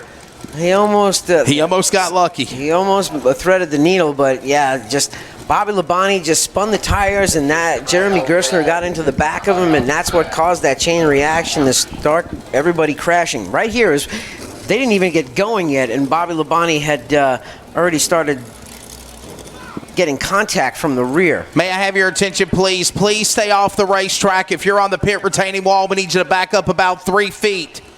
Please stay off the racetrack and back up about 3 feet. Thank you. All right, so we have an amazing call by the track here. For those of you here at the Speedway, the agenda for tonight called for the fireworks spectacular as part of the holiday weekend celebration. Obviously, there is a lot of work to be done on the racetrack. And hey, if you stuck it out with us this long, we want to try to get a finish to this race for our belt. So, Randy Myers just stepped in, let us know the plan is going to be to set off the fireworks spectacular while the cleanup is taking place. They'll keep the lights on. We saw a little bit earlier that we could see the pyrotechnics even with the lights on around this racetrack, and I think that is a great move to promise those of you who stuck it out with us this long to be able to see everything you came here to see tonight. It's obviously been one of those nights at the racetrack, and the track has done an amazing job, as has the series, in terms of trying to make sure we get everything in here tonight. I want to point out one other additional point here that I'll give credit to Freddie Kraft for pointing this out at home. He's, of course, a spotter for Bubba Wallace and also plays a part in the podcast Door Bumper Clear for Dirty Mo Media. He thinks these guys may be running out of fuel because of all the caution laps we've been running. The 2 car could have just shut off, and perhaps the 25, maybe he wasn't spinning the tires. Maybe he realized he was out of fuel, and that was it. Look at this. There's the replay, and it just didn't. It looked like Bobby Labonte didn't take off, and then as he started to, he got clipped by Gerstner and just turned around in front of the whole field. And what's really tough is when you have a front straightaway with both an inside and an outside wall, because it's just an aisle you're racing down, and you have to just dodge all the carnage that's going on. The word is that a 2-car was in fact out of fuel. Received that from multiple sources now. Wow. At this time. So the speculation is that perhaps some of these teams that remain, if you survive this, maybe you got some more stuff to be concerned about here. We'll see how that pans out. And I mean, you just see pieces of bodywork laying up against the inside wall. Jeremy Gerstner's car with the right front tire down. Josh Williams in his tour-type modified debut here tonight. And Gary Putnam, hard to believe that a driver who was in the top 5 was leading this race at one point, finds himself backwards and is going to go off on the hook after being around backwards for, what, second, third time so far tonight? Tough break for some of those drivers that were involved, and you're so close to that checkered flag, and then this happens. Well, yeah, Randy Myers just said behind us in the broadcast booth, Wesley, we were 50 yards away from this race being finished, and they were to throw the caution, but... Well, it looks like they are prepping the track. They've turned off some of the lights here as we get ready for this fireworks display. So Derek Perniciglio, Wesley Outland, I'm Eric Brennan. Matthew Dillner was up here a little while ago. I think at this time, we're going to hand it back on over to Wesley Outland, who will lead us into this fireworks spectacular here, and as if we haven't had enough already. That's exactly right.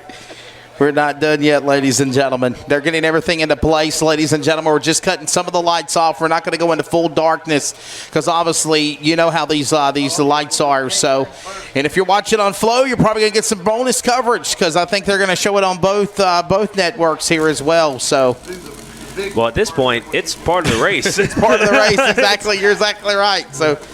It's going to take about 20 minutes to get this thing all cleared up and fixed. So that's why the decision was made. So once we get the go sign and get the call, we'll be ready to go here in just a few moments. And we hope you enjoy it.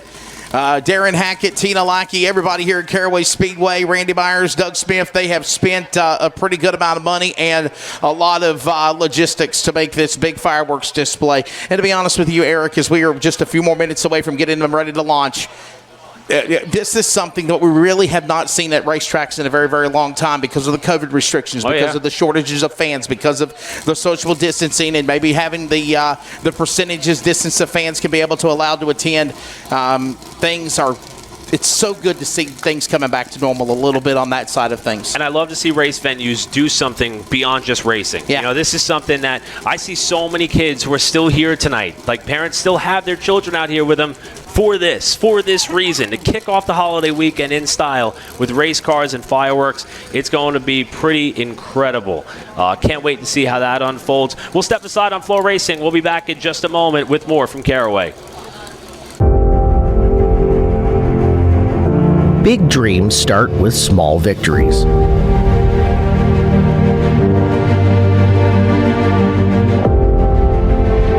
you thought about what you want to be yet when you grow up? Mm-hmm. What do you want to be? Race car driver.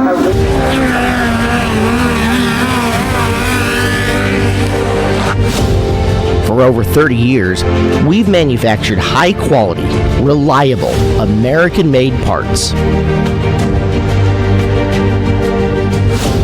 Whether you're cutting your first laps in a quarter midget or competing for thousands of dollars on the biggest stage, Joe's Racing Products will be with you every step of the way. We'll be there for you. Visit us online at joesracing.com. I am Ben Buzzy. Hi, I'm Tyler Buzzy, and we are the future of Buzzy Racing. Do you think they'll jump in the business too? Yeah, I think so. They love racing too. Yes. Yeah. Racing is one of my passions because my dad and my grandpa work there. One thing I can hope is we were there with our dad. Hopefully what we've taught them and they can take it and teach their kids, it continues to go.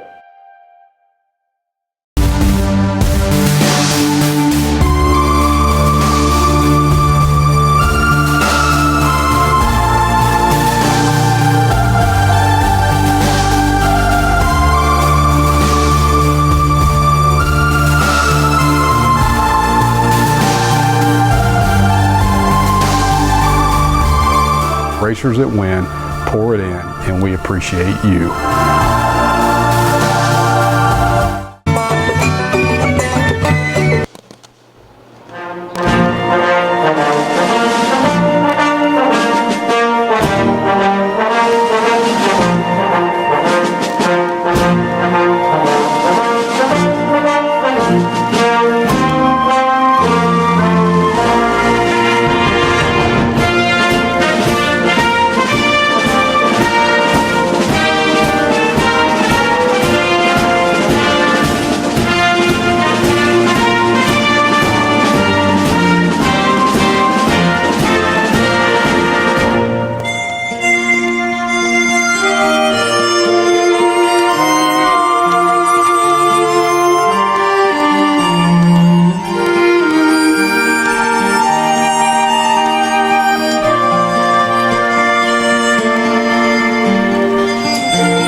dreams start with small victories. Have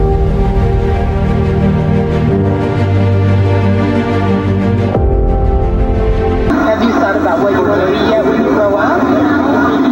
What do you want to be? Race car driver.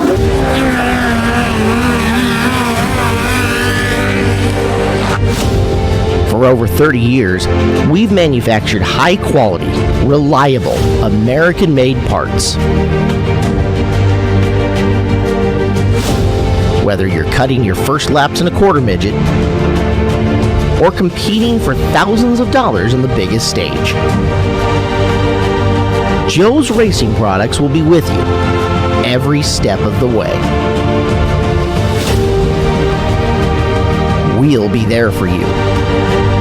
Visit us online at joesracing.com. Hi, I'm Tom Buzzy. And I'm Lori Buzzy. And this is our story. 2010, 2011, we decided to start our own family business at Buzzy Racing. 4-cylinder cars at Hickory and Daytona with NASCAR cars. We have a son that races. We have 2 grandchildren that race. I feel like from our customers' perspective, they appreciate that. We understand their situation. We understand their budget concerns, what they need in technology. It's something we've done for so many years, and we're very fortunate to be able to pass that on to our customers. Hi, I'm Tom Buzzy. I'm Alan Buzzy. And the story continues with us. Racing has been part of our family as long as I can remember. Started in Dad's garage, and finally it grew and grew to busy enough where Dad called me, and that's where I joined the business. some of our customers, they've been customers of ours since I was in high school. One of the coolest things you hear is someone calls and they say, so-and-so told me to take it to Buzzy. Word of a racer, it means a lot. I am Ben Buzzy. Hi, I'm Tyler Buzzy. And we are the future of Buzzy Racing. Do you think they'll jump in the business too? Yeah, I think so. They love racing too. Yes. Yeah. Racing is one of my passions Because my dad and my grandpa work there. One thing I can hope is we were there with our dad. Hopefully what we've taught them and they can take it and teach their kids, it continues to go.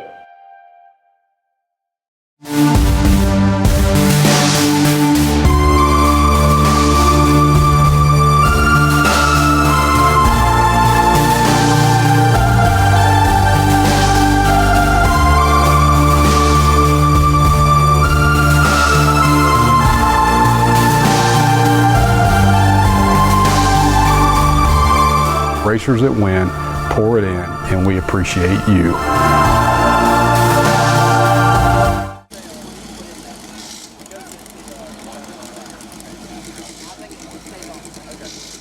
Welcome back to the Caraway Speedway. All of you who are with us or watching at home on Pro Racing, and we have an update to how our race tonight is going to close out. The word that we have received from many of the track officials and crew members is the fact that the reason why we had our last 2 cautions were because the number 2 of Brandon Ward and the number 25 of Bobby Labonte ran out of fuel. The insurance policy with the tour does not permit the refueling of cars because of it being a safety hazard and the fact that we have live action pit stops. So because of that, we have been made aware that the teams that remain on the racetrack that avoided the crash are exceptionally low on fuel. Because of that, we are not going to be able to restart this race and get the conclusion of the Revolutionary 99 in. We want to thank you all for joining us here, whether you be at the racetrack or if you are tuning in on Pro Racing. That does in fact mean there's a lot to sift through as far as the running order. Well, we are going to bring the cars across the start-finish line to drop the checkered flag on this race. We do know that Joey Coulter is going to be the winner of the event here at Caraway Speedway tonight. We're going to get these cars across the start-finish line and have a victory lane ceremony. But nevertheless, due to the fact that because of the amount of caution laps, red flags that we've had, there were so many scenarios that just unfolded. It honestly turned into a bit of a recipe of just really unfortunate circumstances here for right now. So unfortunately, that is how this one is going to end, folks. And I'll bring back in Wesley Outland and Derek Pernasiglio. And I know we had a lot of people who were, either here with us at the Speedway and a lot who were watching along on Flow. And this is not what we expected. But, the rules clearly state that fuel cannot be added to these cars. So with that in mind, we have to go this route. And unfortunately, when you have something like this situation come up, insurance comes into it, and that's kind of like the trump card that gets thrown down here. That above everything else, you have to be erring on the side of safety, and of course there are laws and rules to go by. You can't violate insurance or anything like that. So unfortunately, the race won't conclude, but boy, I tell you, what a break for Joey Coulter. He made the right move at the right time, and that won him the race. And that bad luck that he had earlier in the race, Eric and Derek, to quickly get back off the schneid and climb back up to the front and be in the right place at the right time. And basically, I think we're calling for a replay from the production truck. Brandon, if you can hear us, the series official, Chris Williams, wants to see a replay of the accident. If you can give us some multiple replay loops. And this is the reason, Eric, of why this race has been called. And again, it's the insurance. You don't want to make the insurance people mad. There's rules and protocol that's got to be followed. And this is what led to the reason why cars are running out of fuel, Eric Brennan, and the race is called here for the Revolutionary 99, 2 laps shy of the finish. Yeah, no, and a little more of an explanation to the insurance idea. The fact that we do have live action pit stops for these races, we are permitted to change that one tire. The races are 99 laps for fuel purposes. If we were to start going to the route of where these teams will add fuel, then they have to purchase fireproof equipment. Everyone's got to wear a fire suit. Everyone's got to have helmets. It just opens up this Pandora's box where this affordable race series no longer is as affordable as it once was. Right. And that's not what this tour was built to be. So I understand that it sounds like a lot of an explanation for a poor set of circumstances, but that is how tonight's race had to come to a close. And we're looking at Joey Coulter because it appears as though he is the last man standing. And it's also a situation on erring on the side of safety because, God forbid, there is an incident where gas is spilled and there is a fuel fire. So that's the other thing we have to watch out for. Well, one thing for certain, gentlemen, this has been a monumental modified race I don't think we'll ever forget in 2022 here. And we're taking a look back at some of the race highlights. We saw the big crash to Jonathan Brown going off on the hook. This is Paulie Hartwig III spinning in front of Johnny K. Hard to believe this was just shy of the halfway point.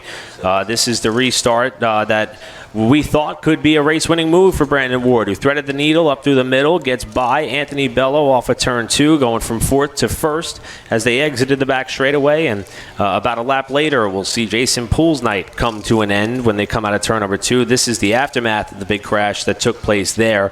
And just as you can see, a wild, wild night here at Caraway. There's what's left of Poole's car getting towed back off to the pit area.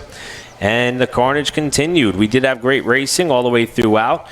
This was where Brandon Ward was being able to set the pace for the most part out in front of the pack with Putnam and Labonte closing. But this caution right here, when Anthony Bello spun on the back straightaway, it just kicked off this chain of events of guys running out of fuel towards the end and all these major accidents on the main straightaway. This is when Brian Lofton's night came undone and came to a close with Johnny K pounding into the back nerve bar of his car, ending up in victory lane for all the wrong reasons. And then, of course, we get to the back straightaway here, and this is where we saw even more contact and carnage take place with Brandon Ward out in front. This is where Lofton sustained that damage where he came out of the race, and hard to believe we're not done yet. There's still plenty more. Yeah, it's not done yet. One thing for certain, if you're a fan of the highlight reel of excitement and some crazy competition and some accidents, you saw that tonight, Derek Pernasiglio, here in the Revolutionary 99 at Caraway.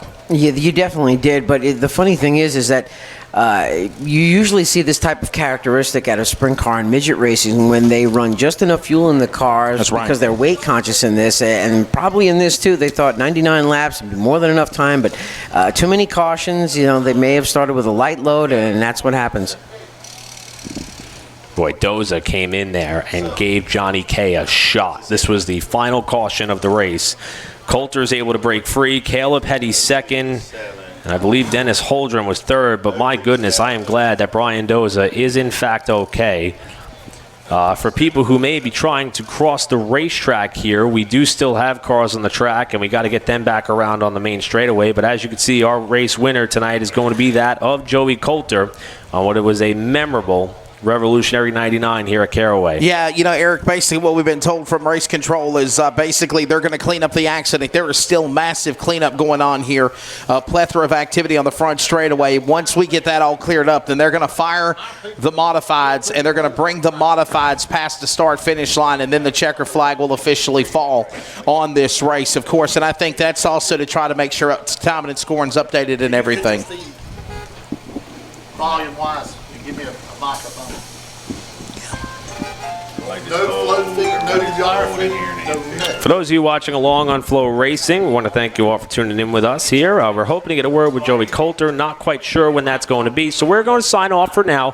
Please visit the Smart Modified social media outlets for more information and details. Again, thank you all so much for tuning in with us. We hope to see you back at Carteret County Speedway September 3rd, Labor Day weekend. On behalf of Derek Pernasiglio. Enjoyed it, Derek. Wesley Outland. It was a wild one. It was a long night, but we made it through. I'm Eric Brennan. Thank you all so much for joining us, and we will see you next time here on Flow Racing. Good night.